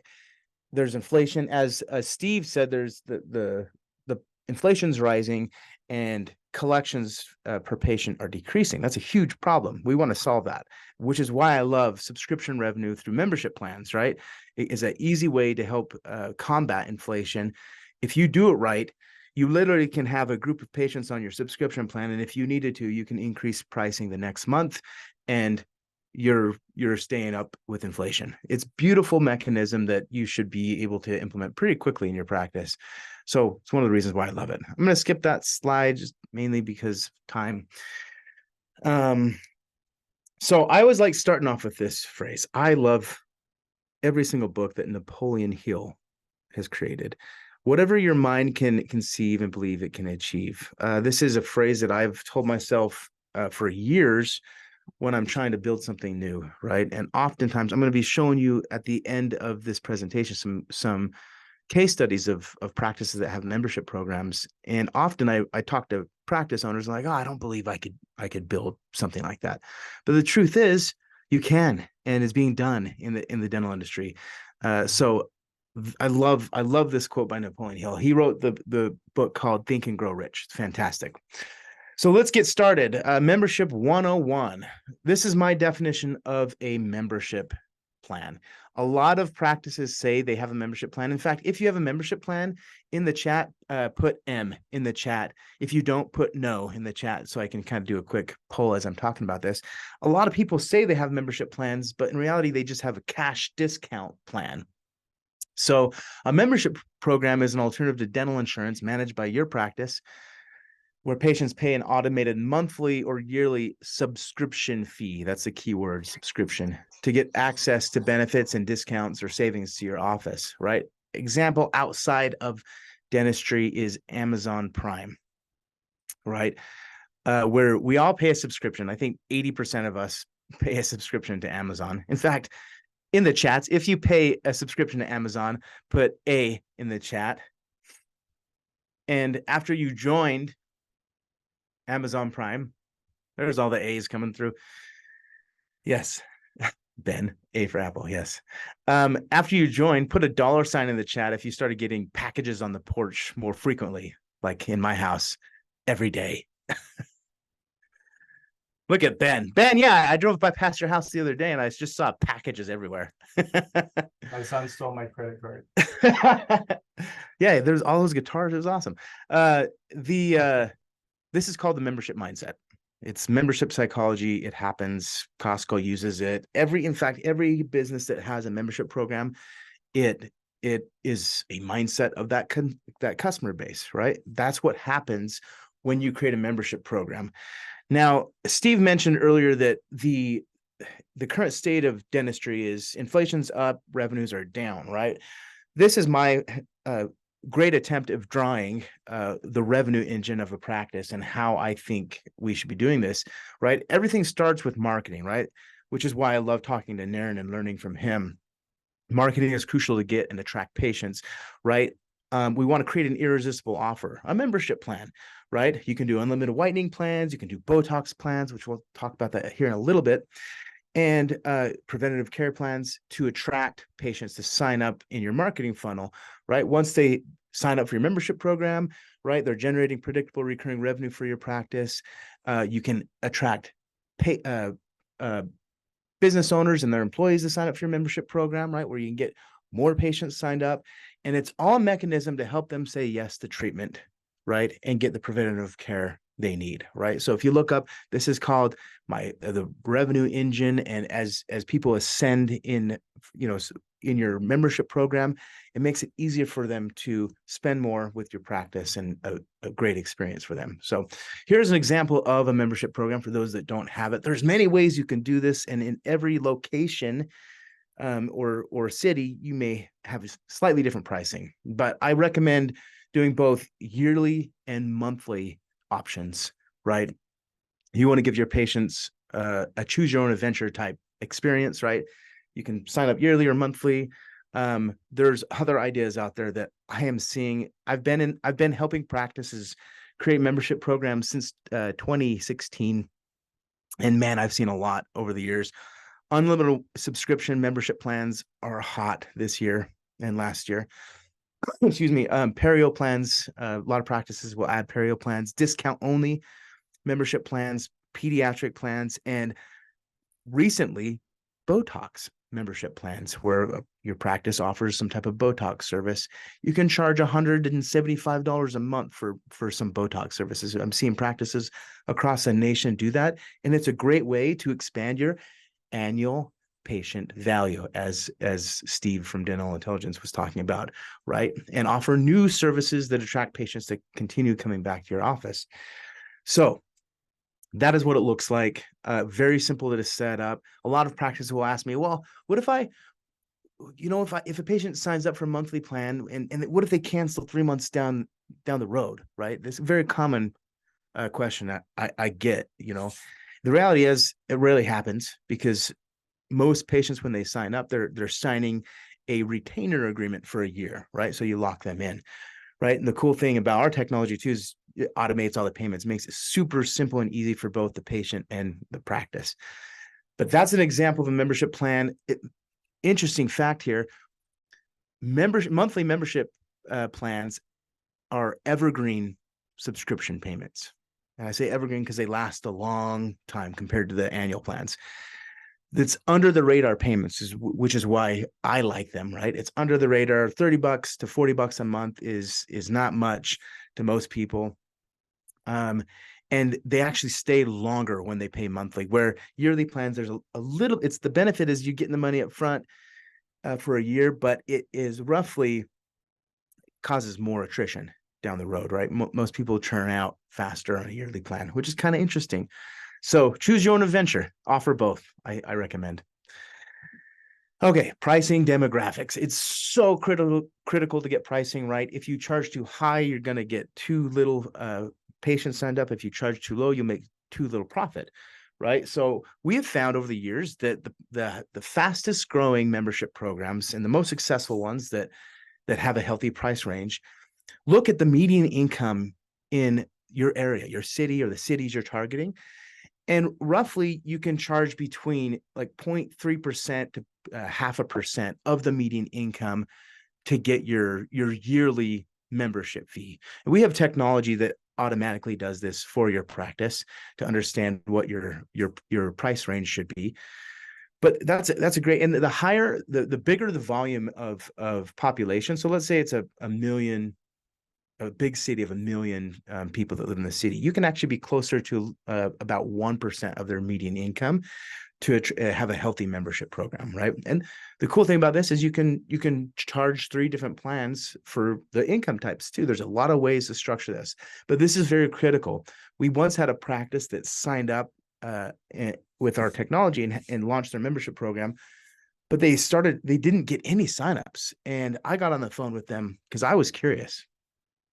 And come to find out, we looked at their demographics, and they were in a low poverty, low income area, and they just had to tweak their offering, right? When I talked earlier about the radio station, What's in It for Me, WIIFM, we have to take into consideration of the marketing landscape, the market landscape, and price accordingly, right? So the minute they switched pricing and their offering, patients started signing up for the membership program. So pricing demographics is super critical when you get started.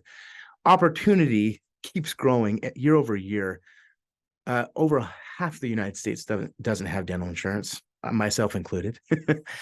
And in 2020, there was 28 million Americans who retired earlier than planned, who lost their dental benefits, right? An ideal candidate to sign up for your membership plan. So it's really important to understand this opportunity in the industry. And for those that don't have a membership program, I advise that to get something started right away so that you can increase your average revenue per patient every year. Okay, let's see. Let's do a recap of some of the business benefits, right? There's patient benefits, there's business benefits. It's an amazing strategy. So when you launch a membership program or scale it up if you have one, you create a robust patient loyalty system, right? Where patients are committing with their wallets, right? With their money, right? They're committing with their money versus their verbal commitment. You generate predictable recurring revenue. So revenue comes in whether you do dentistry or not. You smooth out feast and famine months. Everyone knows of Sucktember. Let's not have more Sucktembers. You increase the valuation, not only for the business owner, but the value of the people in your practice, right? Your team members. Membership patients are a joy to work with. They don't have to, you're not working with insurance, right? You're working with them directly. They're a lot happier. It's a lot clearer, experience for the patient. So for those of you that work with patients, office managers, front office people, back office people, it's a lot easier. It's a better relationship, right? When it comes to business valuations, subscription revenue rules, right? It's king. It's one of the reasons why some of the largest companies have recurring revenue, and they are the most valuable, right? When we look at that, it's an avenue to help reduce dependence on PPOs, right? Because as you're dropping PPOs, you can easily talk to your patients that were on those PPO plans and convert them over to your membership plan, right? So it's a stepping stone for that. Reducing patient cancellations. When patients commit with their wallets, they're most likely going to show up, right? And if they don't, your practice is still generating revenue, right? If a chair is empty and it's a membership patient and they didn't show up, you're still generating revenue. It's not a huge loss, right? So, and then last, it's a revenue expansion strategy. Members simply buy more. We all showed it on the chat when we talked about Amazon Prime. Members buy more. So those are the benefits, why I love membership plans and why I love and I'm passionate about helping practices build membership programs. Okay, so the mindset is, if you really want to scale a membership program to hundreds and thousands of active membership patients, you need to think about it as a patient attraction tool or a marketing strategy, a retention tool, a case acceptance strategy, and a recurring revenue strategy, right? Or a cash flow strategy. If you're missing any one of these components, let's say you don't do marketing. You're like, I'm not going to market this plan, my membership plan. It's most likely not going to grow. You can market it to your existing uninsured and inactive patients for sure, and it'll grow. But marketing is always going to be king. It really is, right? Some of the most successful practices that have $1 million in yearly recurring revenue have a marketing engine. It's really critical. So you don't want to miss any of those components with the mindset. A book that I recommend you guys read, one of my favorite books, called Rich Dad, Poor Dad, or Rich Mom, Poor Mom. You choose your language. Buy assets, not liabilities, right? Assets are something that put money into your pocket. Liabilities are something that take money away from you, right? So when we talk about assets, a membership program is an asset to your business. It puts money into your pocket. It's not taking away, right? So when it comes to your business strategy, you want to install more assets within your practice. And that's exactly where a membership program falls into place. Okay, double required reading here. I'm a reader, love reading business books. The Automatic Customer. This book talks about subscription revenue and how to implement it and the way you should think about it, right? There's a lot of different metrics that you should be thinking about when you launch a membership program. So grab this book. I know most of you have Amazon Prime. You can get both these books on Amazon and have it in 2 days. I'm not a sponsor of Amazon. This is one of my favorite books, though. One of the best parts about creating automatic customers or patients through subscriptions is that you insulate yourself from the worst of a potential recession. One of the quotes from the book, I saw this during the COVID-19 recession in dentistry. A lot of our practices were super grateful that they had a membership program. A lot of them actually ended up not needing to get the PPP loans in that era because they had a system that was generating cash flow that covered their costs and payroll. It's amazing business model for that, right? And when I managed my dad's dental lab, we hit the 2008 recession, and that was rough. We'd had no recurring revenue whatsoever. It was super rough to try and figure out that time, especially in dentistry. So cash flow, membership plans, it's a cash flow strategy in addition to a marketing strategy, right? So cash flow is the timing of money.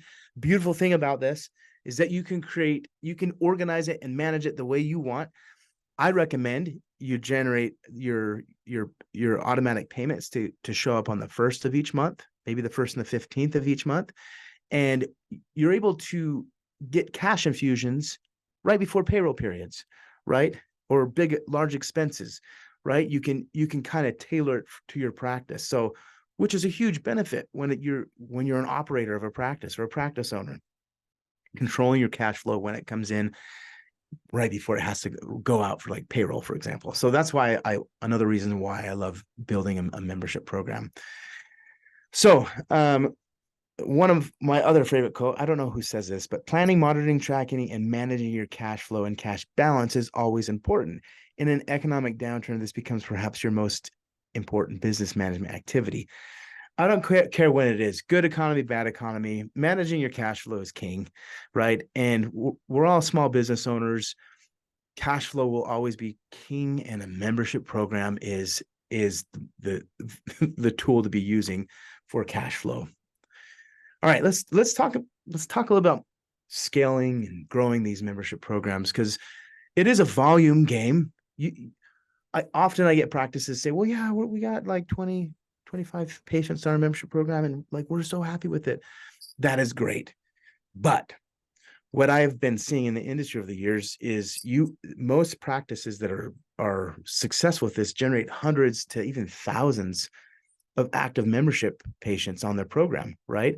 And it becomes a wonderful asset, not only for the practice owner, but for the team that is managing and building that business with the practice owner and the patients, right? So systems help you scale. We looked across the country at practices that manage the membership program manually. And after they implemented a system like BoomCloud, they were able to grow quite a bit, because systems help you scale, right? You can see these are 3 different practices, and in a year's time, after implementing a system, the first one grew to just under 2,000 active patients, second one 544, third one 256, all different practice sizes, but they were able to grow quite a bit versus manually managing a membership program. Another way to be looking at the opportunities when you have a membership program, I would look at your uninsured patients and your inactive patients. Those are the low-hanging fruit that you can send text messages, emails, letters. You can talk to them when they come into your practice and educate them about your membership program and the benefits of why you should join, right? The cool thing about BoomCloud, we actually help find those patients already in your practice management system, and you can send them a text message in like 2 seconds and get them signed up through our online portal that is automatically created. One of the reasons why I love working with Naren is marketing is another way to help you scale, right? And excuse me, and I think internal marketing and external marketing are super critical, right? You want to start with your existing uninsured and inactive. If you're dropping PPOs, identify who those patients are on the plan and start educating them of your offering of a membership plan, right? Through text, email, letters, verbiage, just talking. That's all marketing is, talking, right? And educating. Having flyers and brochures, things like that in your office, signage in your office. I once sat, this is how boring I am. I once sat 2 hours, maybe 3 in an office, and I just watched patients sign up to membership programs, and I analyzed what the best practices were doing. And they simply had signage everywhere, and even pins or buttons on their scrubs that said, "No insurance, ask how we can help you save," right? It's really simple. External marketing is really important. You got social media, direct mail has been an awesome strategy for practices. Google, SEO, making sure on your website you have a page that talks about your membership program and allows them to sign up right from the website. Don't say request or anything like that. The practices that grow make it super easy, right? Live presentations.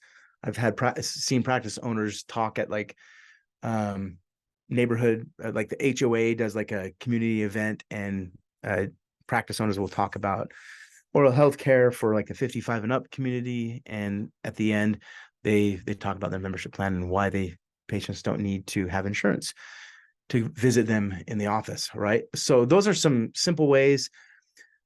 We've looked at it and we found that, I mean, man, when a practice has a marketing agency and a membership program, we see some of the top ones growing, adding 30 to 80 membership patients a month, right? New patients coming in, new offers, the ability to offer a membership program increases, right? How would that change the landscape of your practice if you're able to start signing that many patients up on a subscription plan? It's really cool. I'll show you some data here in a minute on what that will look like here. But marketing is so critical. Another huge thing that's happening in the membership side of things is B2B marketing. Talking to small business owners in your area and getting them and their employees to sign up for your membership program is a proven strategy. In fact, every one of my employees that joins my team gets a membership program as one of their benefits, right? We use Dr. Anderson down the street from Essential Dentists, and he has designed a specific membership plan for all my BoomCloud employees. It is awesome. They love it. They can go, they get their preventative care, and they don't have to worry about insurance. BoomCloud covers the subscription for them. It's a wonderful strategy to talk to business owners and their employees to get them onboarded to your membership program. So that is a hot topic right now in the industry. So, and what I would do, I would look, and we do have a AI system that's coming out that automatically will take your zip code, find the target list of business types like accountants, marketing agencies, restaurant owners, automatically find their contact information and allow you to send them an easy email inviting them and their employees to join your membership program. This is something that we're going to be launching here soon. It's in beta right now, but that's what you want to do. You want to target industries and especially small businesses and reach out, and you can have somebody in your practice go and visit them and maybe give them a care basket or something like that. There's a lot of creative ways to attract small business owners and their employees to the program. So let's talk numbers. Like, I'm a numbers guy. I'm a revenue numbers guy. But keep in mind, revenue is a byproduct. Revenue will always be a byproduct of the value you bring to somebody, right? So as long as your offering is bringing value to your patients, revenue then follows.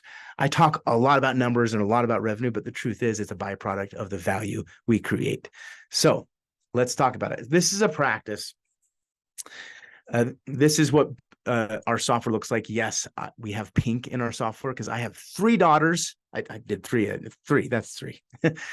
I have 3 daughters, and one day I taught my daughter how you can build things on the internet, and she was like, "Wow, that's amazing!" So I pulled up the BoomCloud website, and I'm like, "Hey, let's change a button color so I can show you how it works." And of course, she picked pink, and I loved it so much. This is the pink color she chose. I put it everywhere on our website, in our software, in our branding. So thanks to my daughter for choosing the pink color. All right. So this practice actually started their membership program during COVID-19. They're in California, where it was a big challenge for a lot of practices to manage their business. In a month and a half, they signed up 149 members. You can see here in my screen, this is where it says active members with this little person icon. 149 members in a month and a half, generating $5,364 in monthly recurring revenue, or $64,000, right? This practice did not have a membership program. They built it from scratch, and they simply targeted their uninsured patients to start with. Patients that weren't showing up because a lot of the times patients have that mindset of, well, I can't go to the dentist because I don't have insurance, which we all know that's not true. But a membership program helps that patient with that mindset, right?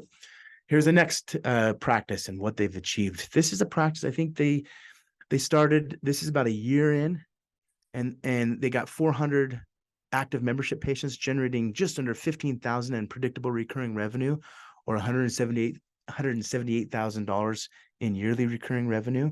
They used social media marketing to get the word out and target 55 and up. And then, of course, the foundation targeting their uninsured and inactive patients that were existing in the practice, right? In a year, that's what they grew to be. And the beautiful thing about this is it's compounding month over month. These are just snapshots in time, right? The beautiful thing about predictable recurring revenue and membership plans is that every month, as you add more patients, it builds upon itself. It's a wonderful business model. Another practice up in Idaho, I believe, 687 patients to their membership program, $24,000 in monthly recurring revenue, or just under $300,000 a year. I think that's close to the average write-offs in PPOs. This is awesome. Same thing. I believe these guys use direct mail marketing to get the word out. This is about, I think, a year and a half in for them. And they achieved this, right? That's helping a lot of patients. It's not just helping the practice with a business model. It's helping a lot of patients. I've heard stories of patients becoming emotional because the practice offered a membership plan, and they're like, "Oh my gosh, we really feel cared for. My husband just lost we lost our dental insurance and our health insurance, and we're stressed right now." So there's a lot of gratitude with patients from what I hear talking to practices, which is really cool. Here's another practice. 1,740 active membership patients, 50 grand in monthly recurring revenue. They use direct mail to attract the 55 and up communities in their local area, and I believe small businesses. And this is 2 years in, over $500,000 in predictable recurring revenue. Kind of cool here. Last one is the $1 million membership plan that we're seeing more and more practices achieve. They had over 2,400 active membership patients, generating $84,363 in monthly recurring revenue, a little over $1 million in recurring revenue, whether you do dentistry or not, whether you're in Hawaii or not, right? It's a beautiful business model that you should be implementing and growing now, right? So, that is my presentation. I got a couple gifts for you that I'll give you. Hopefully I brought value and inspiration to get a membership program launched and going for your practice, because it's really one of my passions. Love helping practices with this. A couple offers here. I got an ebook called The $1 Million Membership Plan. You can get it on our website, boomcloudapps.com. Yep, I'll do the direct link as well in the chat. You can scan that if you're on a desktop and you have your phone in your hand. That's our book that explains more details of how practices are growing them. And then I have another offer that I'm giving everyone on the webinar hanging out with me, Naren and Ben today. We at BoomCloud, our platform is so powerful. We help practices grow these membership programs. This is what we do. Here's a list of everything you get when you join BoomCloud. For this month, we're giving you sign up for $1, and then it's $347 a month after that. If you break it down, it's $11.56 per day, equivalent to a Starbucks coffee and a cheese Danish. How do I know? I got one this morning. Right? So with BoomCloud, if you scan this, you can it'll show you a quick demo of BoomCloud. It's actually me doing the video, so you get to deal with me again. But I'll send the direct link there. That's how you get a demo of BoomCloud online through a video, and how you can sign up and get $1 for the first month. You have a complete system that helps you manage your membership program. We have a reward system for you office managers out there. You can put your names in it, and you can have competitions. And what I recommend practice owners, send a bonus to every patient that is signed up, to the office manager that signs them up, or whoever it is. Get your team involved and motivated to sign up membership programs. I think it's a wonderful strategy for your practice.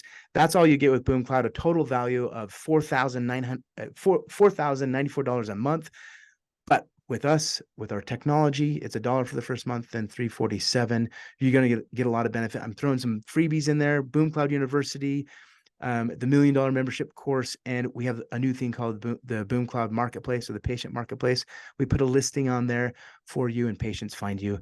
And then, of course, I'm adding the small business, the B2B marketing course that you can get when you sign up for BoomCloud. So scan that. I sent the link there.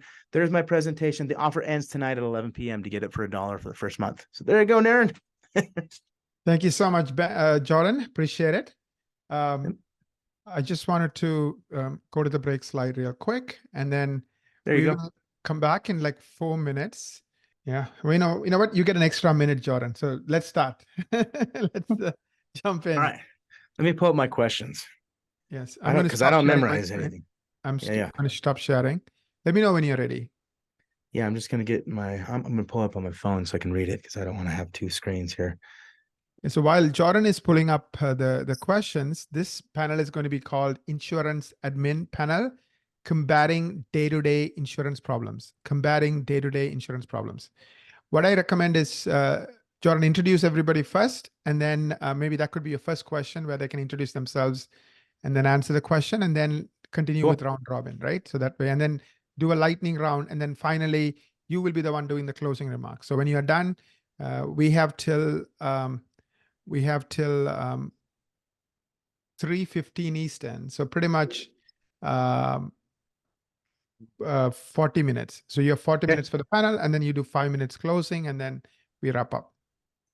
All right. Welcome to the insurance panel, where the guy who hates insurance does the hosting.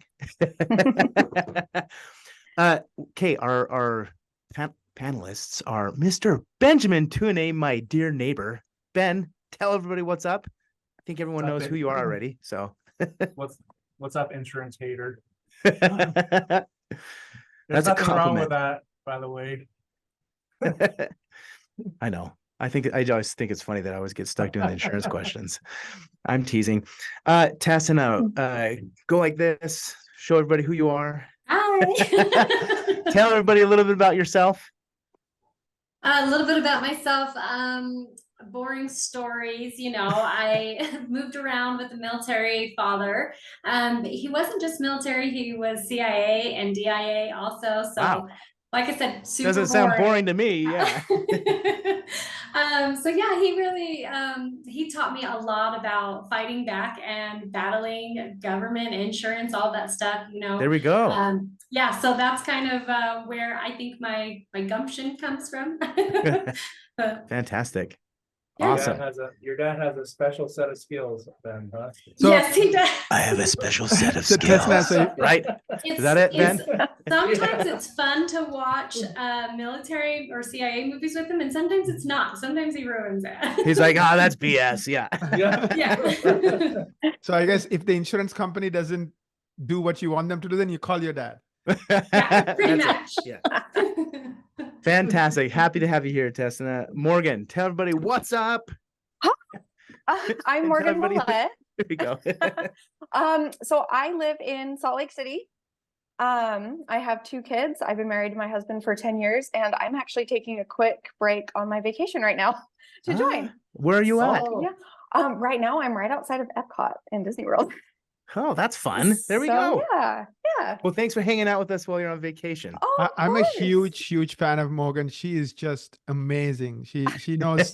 I think Ben knows a lot about insurance, but talking to Morgan is like every time, like, okay, I didn't know this. Like, it's just unreal how much she knows about working with insurance companies and, like understanding how things work. And I guess it's just, Thank how many you. years of experience do you have, Morgan? Like working Oh with man, practices? I think I'm at like 12 years right now. Wow. I've been in the field for 12 years. So yeah. Wow.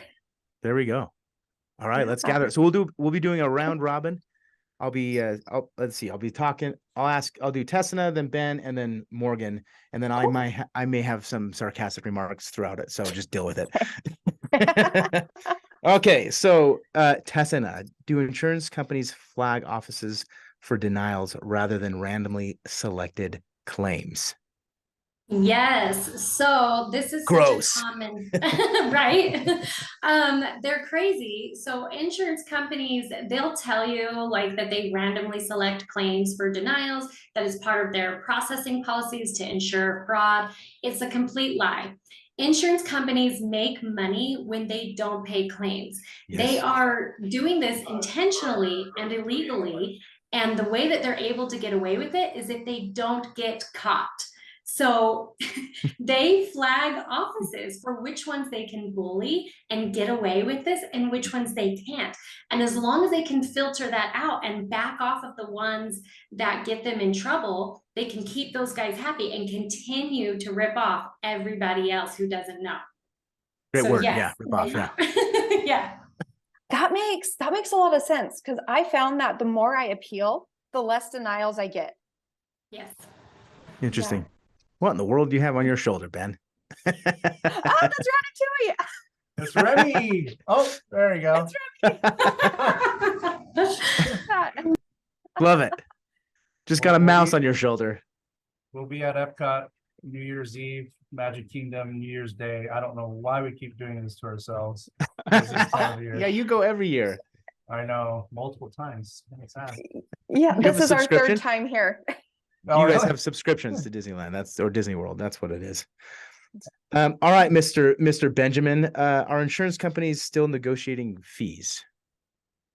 Yeah, so I get the question particularly about Delta Dental. Is Delta Sure. negotiating fees? And so the answer to that is it depends on your state, because some states Delta's negotiating. In Washington State, they're trying to push everybody towards what's called the RUNG system, RUNG.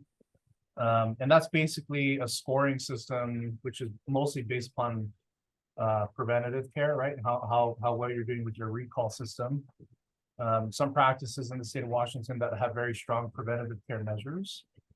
You know, they between 2019 and 2020, I've seen increases ranging from 5 to 15% with Delta Washington. So if you're in Washington State, if you're not familiar with the RUN system, I can sort of give you some information on how you can use that system to get the increase.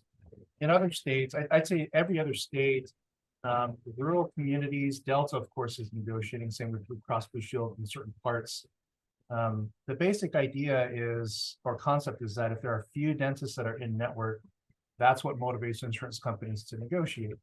The other part of it is there's a massive rate of doctors going out of network with Delta. And we're starting to see Delta in certain states start to proactively raise fees like we've seen in California this fall. Not everybody received a fee increase, but a good number of dentists have. And it was laughable, tiny increases, right? But when you look at most other insurance carriers, negotiations, of course, is available. You know, my belief is that because of my history, is everything's negotiable. Every insurance carrier is negotiable. You just have to find the right leverage to move the needle, right? Not everybody's going to qualify to negotiate with Delta or Blue Cross, but you never know. So it's always good to work with an expert, particularly one that knows the Delta and Blue Cross world. You can negotiate with all other plans, and that's pretty easy, right? There are a lot of companies out there that do that, but the challenge is Delta and Blue Cross. Finding somebody that can help with Delta and Blue Cross is a plus. And so interviewing with the right people to figure that out and look at the dynamics is a really good idea for 2024, because you never know what's available for negotiations unless you explore it. Awesome. Yeah, you're the guy. I would imagine that most people think that they're very difficult to negotiate with. All right, Morgan. Yes. Here's my question here. Man, I feel like an old man. I'm like, look at I got LASIK. Come on. You need bifocals, Jordan?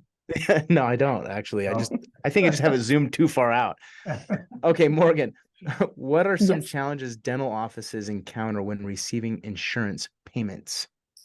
So the biggest thing that I have seen is insufficient documentation. And incorrect coding plays a little part of that, but the main thing is not getting the documentation that insurance wants to see. So when you are taking x-rays and getting the charting, something to keep in mind is you need to show the insurance what they want to see. Now that doesn't mean, prep a little bit more on your crown, on a crown tooth to show 50% it's missing, but making sure you're getting the correct x-rays that they want to see. For crowns, I typically send a periapical x-ray that shows the apex of the tooth and a bite wing. So we can really see, you can see the interproximal decay. You can really see what the issue is.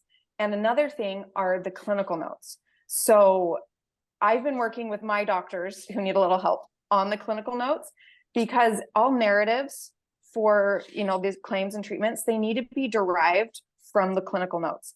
I never, ever, ever recommend having just like a little sheet of generic narratives. Oh, for crowns, we use this. For extractions, we say this. Because the narrative has to be in line with what the documentation is showing. So if there's recurrent decay under existing crown, on the narrative, you can't put a cusp is missing because there's a disconnect. That's not, it has to match. And a big thing that I've had my doctors do, they do SOAP notes. So they have the little SOAP, the little acronym, and we do the subjective, objective assessment, and then the plan. So that way I can go into these crown notes or these extraction notes, and I can pull the narrative directly from the clinical notes. And a lot of insurances, if they request clinical notes, they want them to be in the SOAP note format, specifically United Healthcare. They want to see SOAP and then, the materials used and doctors and everything. So documentation is a big thing. And I always recommend an office having some sort of coding book. So whether it's from the ADA or Practice Booster, and getting a new one every year. You can use an outdated one, but it's best to have, a brand new one for the year. Yeah. So basically they sound like picky little brats. Yeah. Yes. Yeah. Becky just wrote in the chat. What's up, Becky? What is SOAP stand for again? So it's subjective, objective, assessment, and plan. And I can't remember off the top of my head how that goes. There, if you Google it, it'll show you, but it tells you what the patient presented with, what the doctor thinks it is, any tests that were completed, what tooth vitality tests, and then the plan. What are we going to do to fix this tooth, and what are the patient's options? Interesting. Yeah, it's almost like working with the IRS, just a bunch of BS.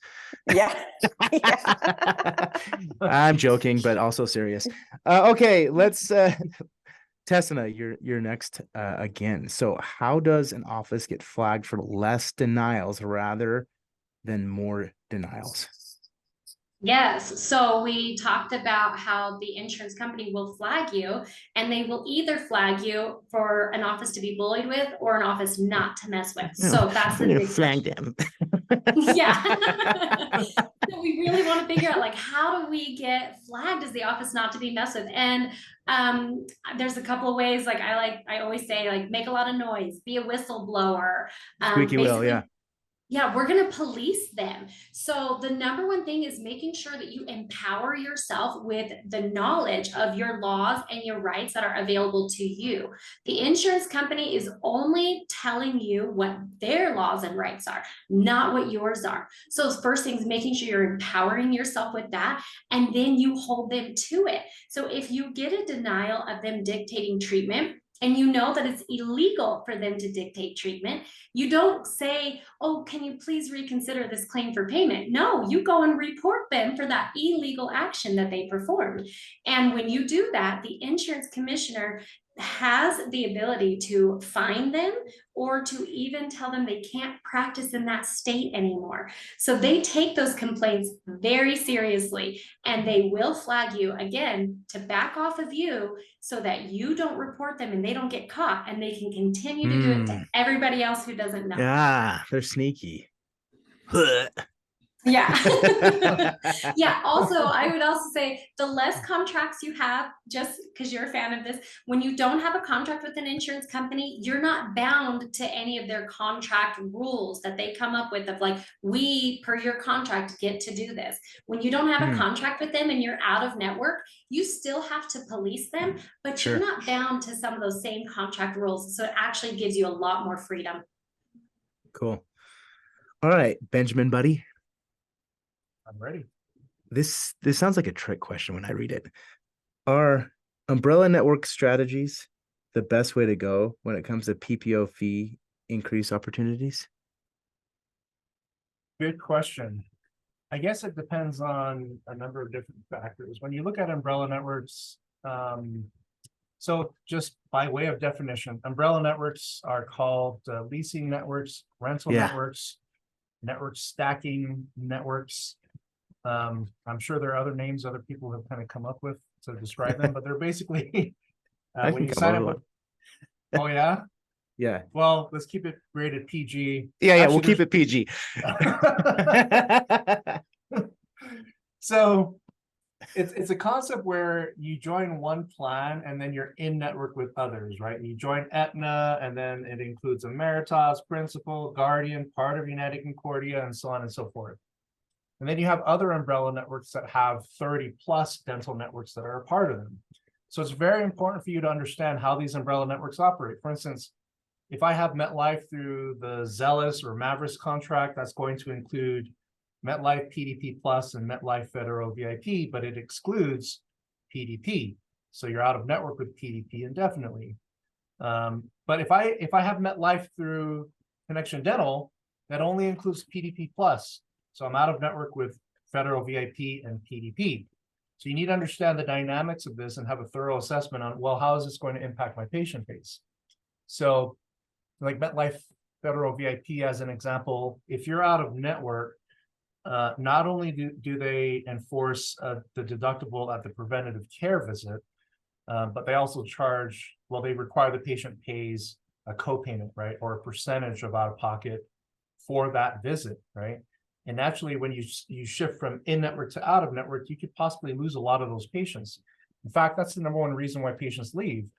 is out of network wise, when I have to pay for quote unquote free cleaning, typically a lot of the patients that now have to pay something, especially their deductible, tend to get offended by that, right? So you have to be very careful with umbrella network strategies and do a very thorough direct assessment on how this would impact my practice. And we don't, so the question is, well, what do I do for that assessment? That actually is a 2-hour presentation. All the different things. What do I do? Listen to Ben more for 2 more hours. Yeah. But the basic rule of thumb is, how different are the fees? Step one, what are the fee differences if I had MetLife through an umbrella network as an example, right? And then step two is, how does that impact my patient base by doing specific reporting, some of which you could pull out of Dental Intel for those of you that were here earlier, and using that same patient finder tool, excuse me, that annual patient value tool that you find through the patient finder tool on Dental Intel. If you're using other analytics, you want to find something similar, as well as, if you can, a breakdown of what MetLife patients have federal VIP or PDP, right? And then beyond that, you know, the umbrella network strategies, and I kind of give a quick summary of the assessment, but there's a lot more to it. But umbrella network strategies are becoming increasingly popular because doctors have no choice. It's either go out of network or go in network with an umbrella network to get a higher fee schedule that'll govern the 30 plans that I'm in network with, aside from Delta Dental, right? So as it pertains to umbrella network strategies, every practice is different, and you have to go through the right assessment to figure out, are we going to benefit by doing an umbrella network or a contract optimization strategy, or is it going to hurt us? So I'll put my contact information in the notes. If anybody wants to at least find out if an umbrella network strategy would work, we can give you the direct steps on how to do the assessment, or even do that assessment for you if you need some help. Cool. Thanks, bro. Morgan, are you ready? Yes, I am. All right, let's see. Why is it important to invest time and effort into establishing an SOP, Standard Operating Procedures Manual? Question mark. Okay. Yes. This is my wheelhouse. I love this. So one of the things that I've come to realize, working for different doctors, is the doctors need to be in the loop. They need to know what is going on, especially financially. If they're the owner doctor, they have to know what's going on. And establishing checklists and an SOP manual, it keeps everybody on the same page. So the systems stay the same. Yes. And patients, they love consistency. They know to expect, if I owe money, I know that the dentist is going to send a bill the first week of the month. They always do that. It's consistent.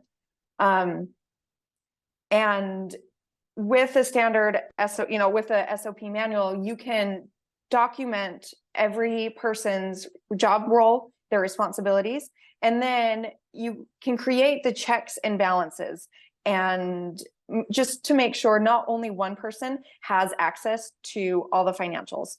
For end of day reconciliation, I think you need to have at least 2 people be involved with that. Not one person should be in charge of managing the cash drawer, taking money to the bank, receiving all the insurance checks. You need to have multiple people involved in that.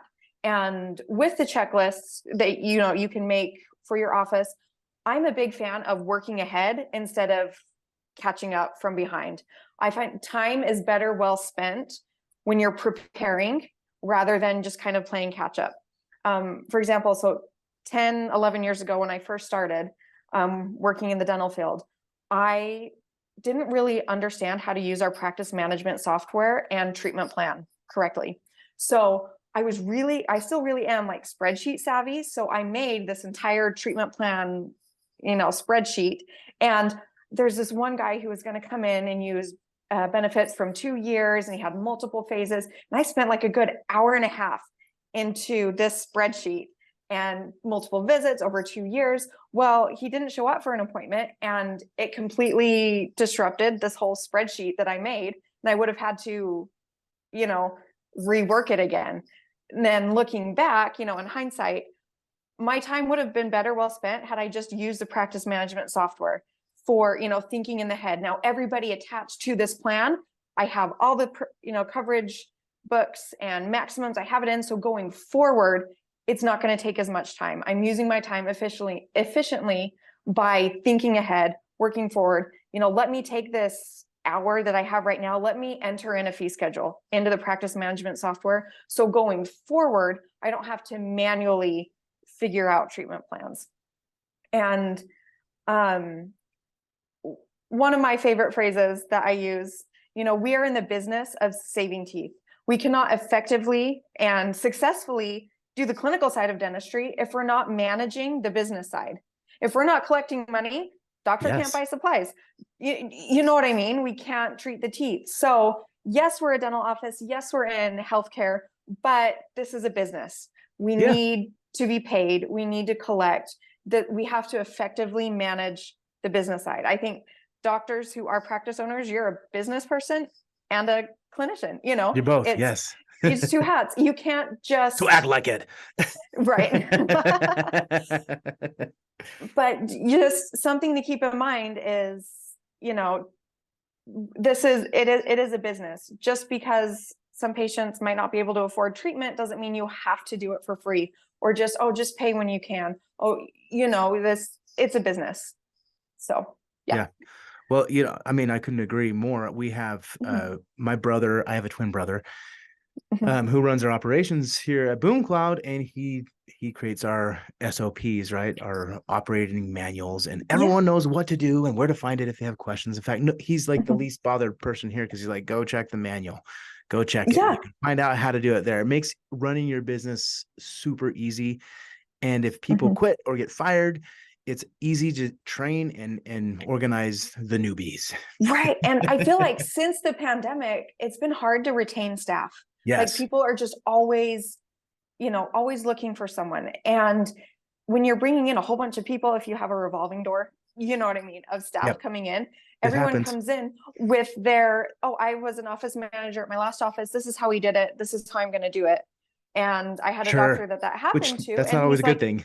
Right. Well, he's like, I used to know what was going on, but then she came in and she signed up for all these EFTs, but she hasn't been checking them in QuickBooks. And now he's like, I don't know where I'm at. And I think that's a dangerous place to be as a business owner, because then that opens you up for embezzlement. Sure. And which is a huge problem. You don't have to be the best at it and super meticulous, but at least know what's going on, know the checklist, the system. This is how we do things. There's checks and balances. Yeah, no, that's awesome. All right, Tessina, I got a question for you. What's one of the most common issues you see with offices that are struggling? Yes. So I do a lot of in-office training, and a lot of doctors will call and say, we don't know what's wrong. We don't know what's going on. Come in and evaluate. And some of this is going to overlap with what Morgan said, and she's awesome. So nice. we should get together more, Morgan. But it is number one issue is not using the software to its fullest capacity. And that's a little bit what Morgan touched on as well. So that is the biggest thing. And office managers, the insurance coordinators, whoever they are, they're doing all of this manually, like Morgan said she started out doing. That's what they all do. They all just white out. Yes, lots and lots of it. And it's okay. It's where everybody starts. But over time, you do learn better ways. But that's what some of us as trainers, or, Morgan, if she was to go in, she would say, okay, let's teach you how to use your software. And that's what I do a lot too. And making sure you're using that to its fullest, understanding where those estimates are pulling from, how to get those downgrades in there, how to set up the copay plans properly. That is so huge and key. And you don't necessarily have to hire a consultant to teach you how to use your software. Most of your software has software support that you're already paying for. So call them and have them teach you, have them walk you through and show you how to do that. That is my number one biggest thing. The other thing would be giving the insurance companies everything above and beyond, just shoving all kinds of documentation at them. And Morgan touched on this earlier as well. It's not about giving them everything and anything. It's more about directly giving them specific, limited information. the correct information that first time around, that one time in the beginning, and making sure that that's the valuable information that they're specifically looking for. All of the time, offices don't know what to send or what the insurance is looking for, so they send them everything they have. And when they're flagging you, that's the first thing they look for. They look to see if you're sending 10 different x-rays and 2 narratives and chart notes, they're like, okay, this office doesn't know the laws. This office doesn't know what we need. And that tells them that they can start pushing you around. And then they'll say, we need more documentation. And the office goes, okay, I already thought I gave you everything. I'll give you more, instead of policing them like we talked about before. So don't give them everything.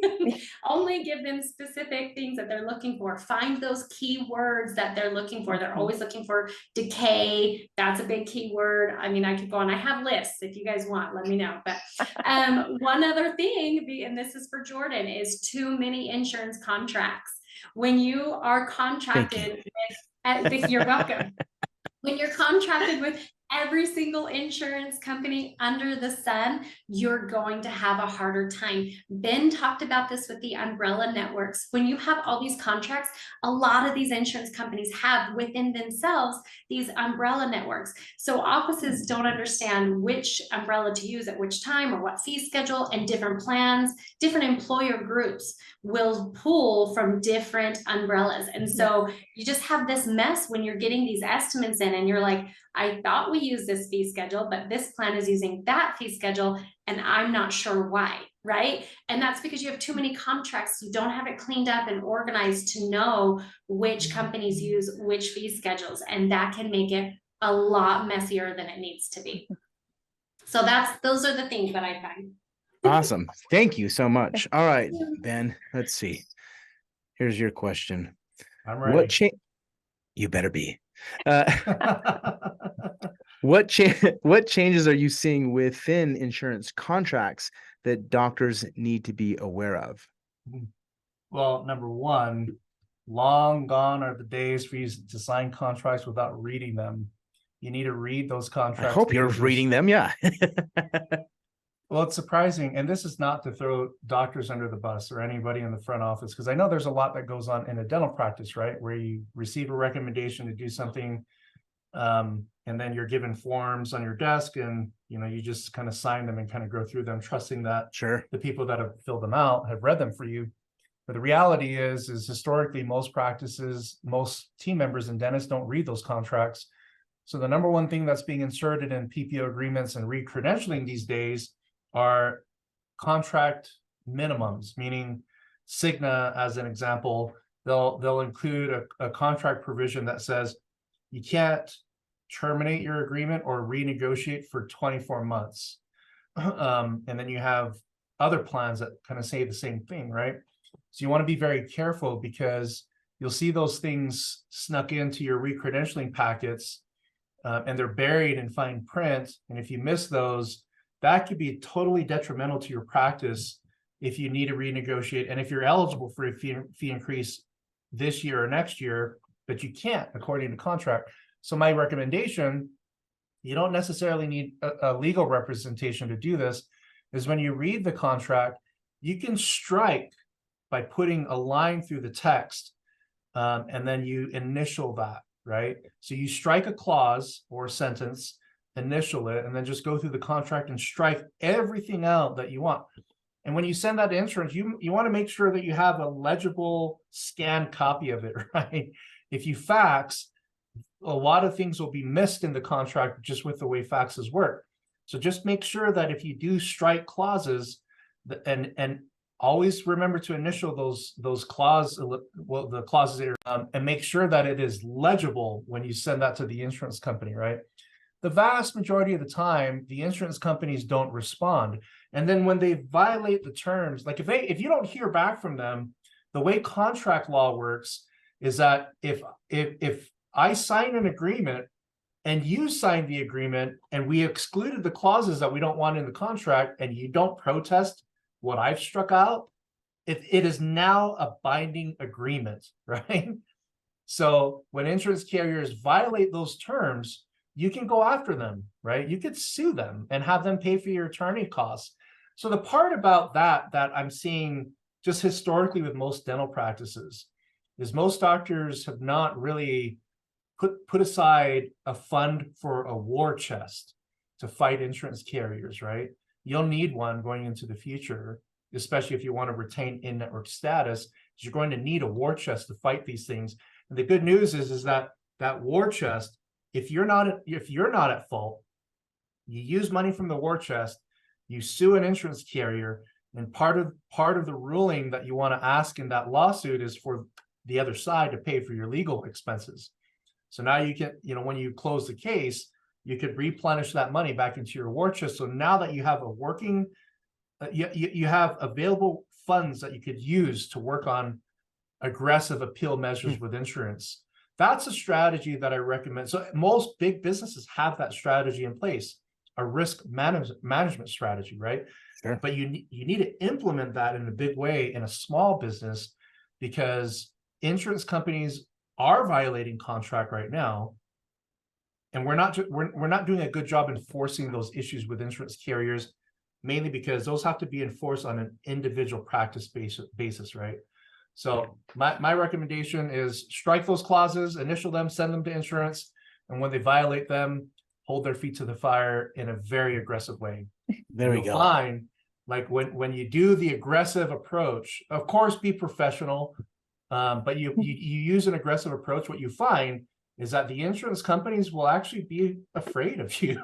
They'll start to back off, and they're like, they flag you in a good way and say, leave this practice alone. Leave them alone. We don't want to mess with them anymore. Let's move on. Let's pick on somebody else, right? Which is what bullies do when you punch them in the mouth, right? They find somebody else to bully. Yeah, that's what happens. Naren, how we doing on time, bro? We got 20 minutes, I think. Okay, cool. No, 15 minutes. 15 minutes? Okay, just wanted to check in. Oh, no, I'm sorry. Yeah, we got a little over 10 minutes, I think. Okay, Naren, correct whatever is said. All right, so let's see, Morgan, you. How do you tell if a practice is financially healthy or not? So the main thing that I look at is a collections percentage. So that is, how much you are collecting out of how much you're producing. So the formula that you use to calculate that is you take the total amount of collections, and I usually like to do a 3 or 4 month time increment, just because the payments, the checks, they can fluctuate, collections, productions, everything. So you take the total collection amount and you divide it by the adjusted production amount. So that is your total production minus any write-offs. So when you do that, when you calculate that formula, that will hopefully give you the percent in the high 90s. So if you're collecting less than 95% of what you are producing, then the business is kind of losing money. I mean, my goal, at least for my offices, is at least a 97%. There's some things that you can't really control that you have to wait on. There are problems with insurance claims, and now we're backlogged, but 97% is my goal. Obviously 100% is, awesome. And then if you're collecting, if you're in the 110%, you might be collecting too much and you might owe money back to the patients, or you're doing double write-offs, when it comes to dual coverage. So, when I look at a collections percentage, if it's on the low end, there's a couple things that I'll kind of jump to and see, okay, what do we need to fix? The first thing is collecting at the time of service. That is so huge. It's so important. And you have to, we're getting insurance breakdowns. We're making the treatment plans. We're preparing patients to pay their balance when they're in the office. The next thing I'll look at is how many statements we're sending out. So if I'm sending out a whole bunch of $50 statements, $100 statements, to me, that looks like a deductible. So we're not collecting the deductible at the time of service.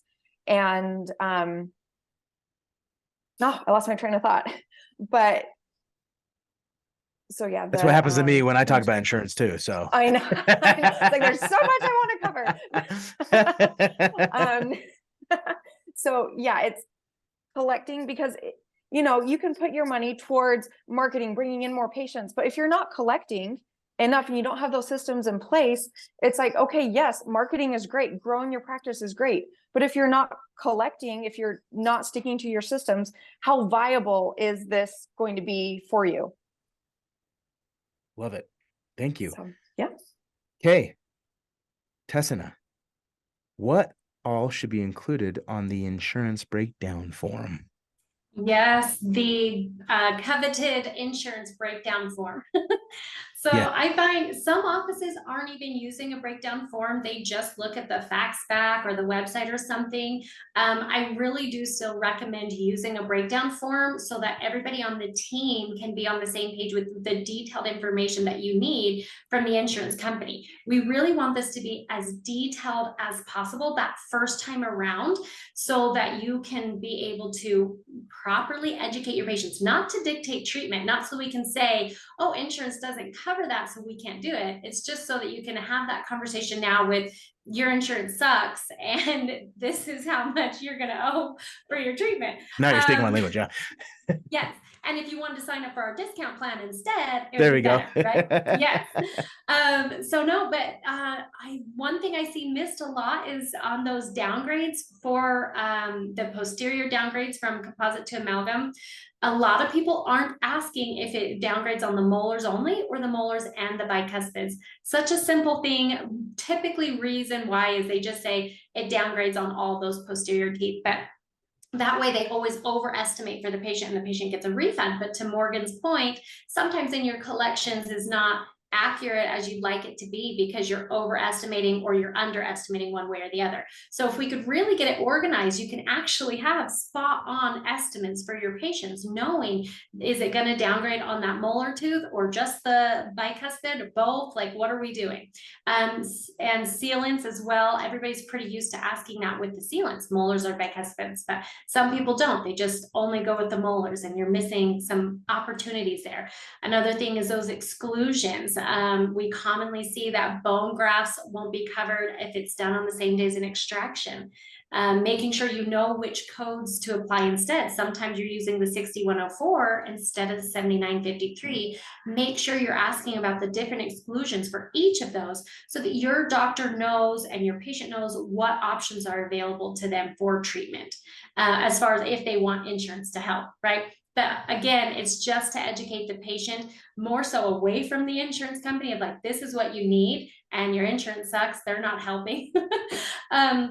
Another reason is because there's a difference between not covered and being covered but being downgraded or decided not covered. So if they say the bone graft is covered but not allowed the same day as the extraction, you have to charge that negotiated rate if you have a contract. So again, this is a problem with having contracts. If you have that contract with them, you have to take that negotiated rate. But if they say it's not covered, it's truly not covered, in most states now, you're allowed to charge your full fee with that. So you need to really understand all of those things going into it. And that insurance breakdown is the time to do it. So you just want to be as knowledgeable as possible and prepared.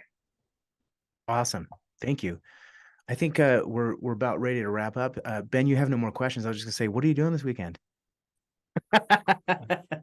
You want to hang out, bro? I'm teasing. No, thank you. Thank you all for joining the insurance panel hosted by somebody who doesn't like insurance. And thank you for all of our attendees for coming out and hanging out with us for so long today. We really appreciate you guys. If you haven't listened to our podcast, the Insurance Untangled podcast, go check it out.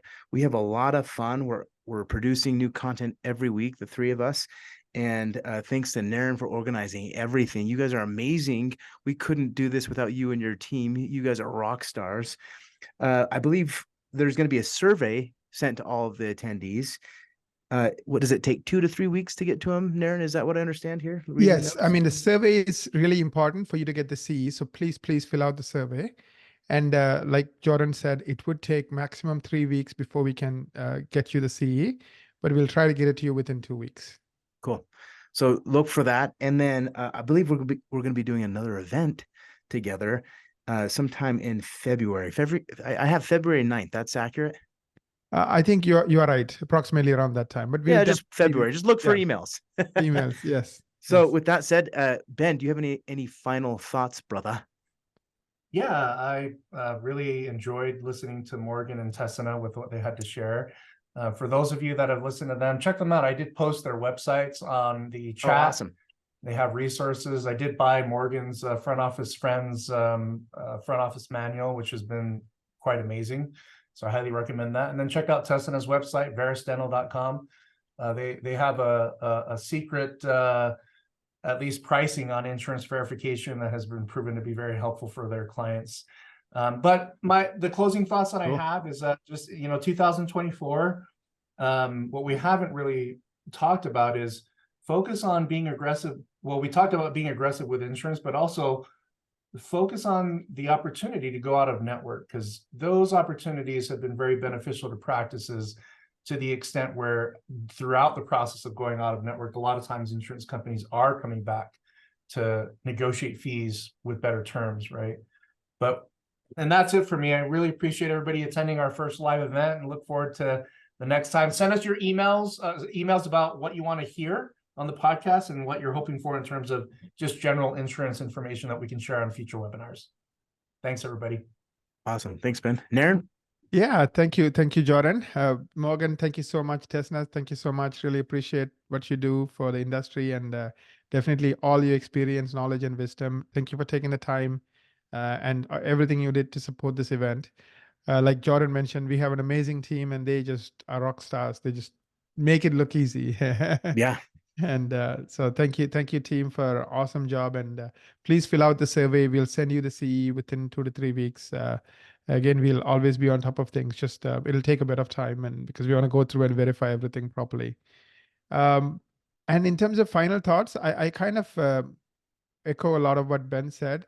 2024 life unfortunately doesn't get easier for those who keep doing the same thing they did last year, right?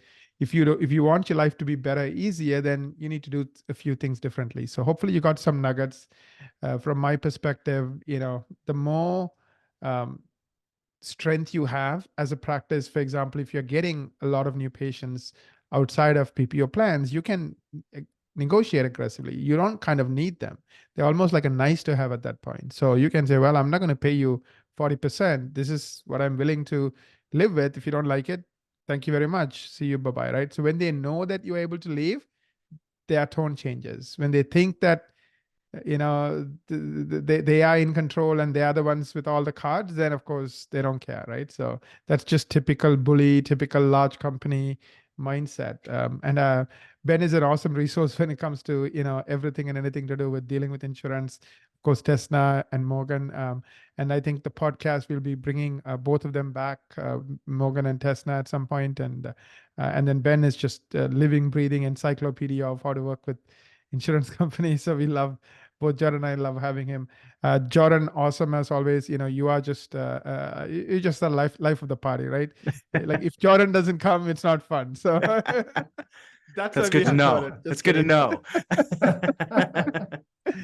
Anyways, so I appreciate all of you, and I definitely appreciate everyone here, all the people who have been here, like on a Friday afternoon in December, and you stayed all the way through. So thank you so much. Hopefully you got some value. We gave you a lot of resources, a lot of links. Laila, any comments, any final thoughts? I need to unmute myself for starters. Okay, now that thought's out of the way. It was a wonderful afternoon. Thank you everybody for joining. I do have a few people who've booked. I do have openings in my schedule. Go ahead and get on my calendar. We do have that special offer, and I would love to talk to you. Holidays are coming up and I'm going to be taking time off. So there's not a lot of openings. So get on my schedule. And if you can't get on it for December, jump on it for January. Start off the new year strong.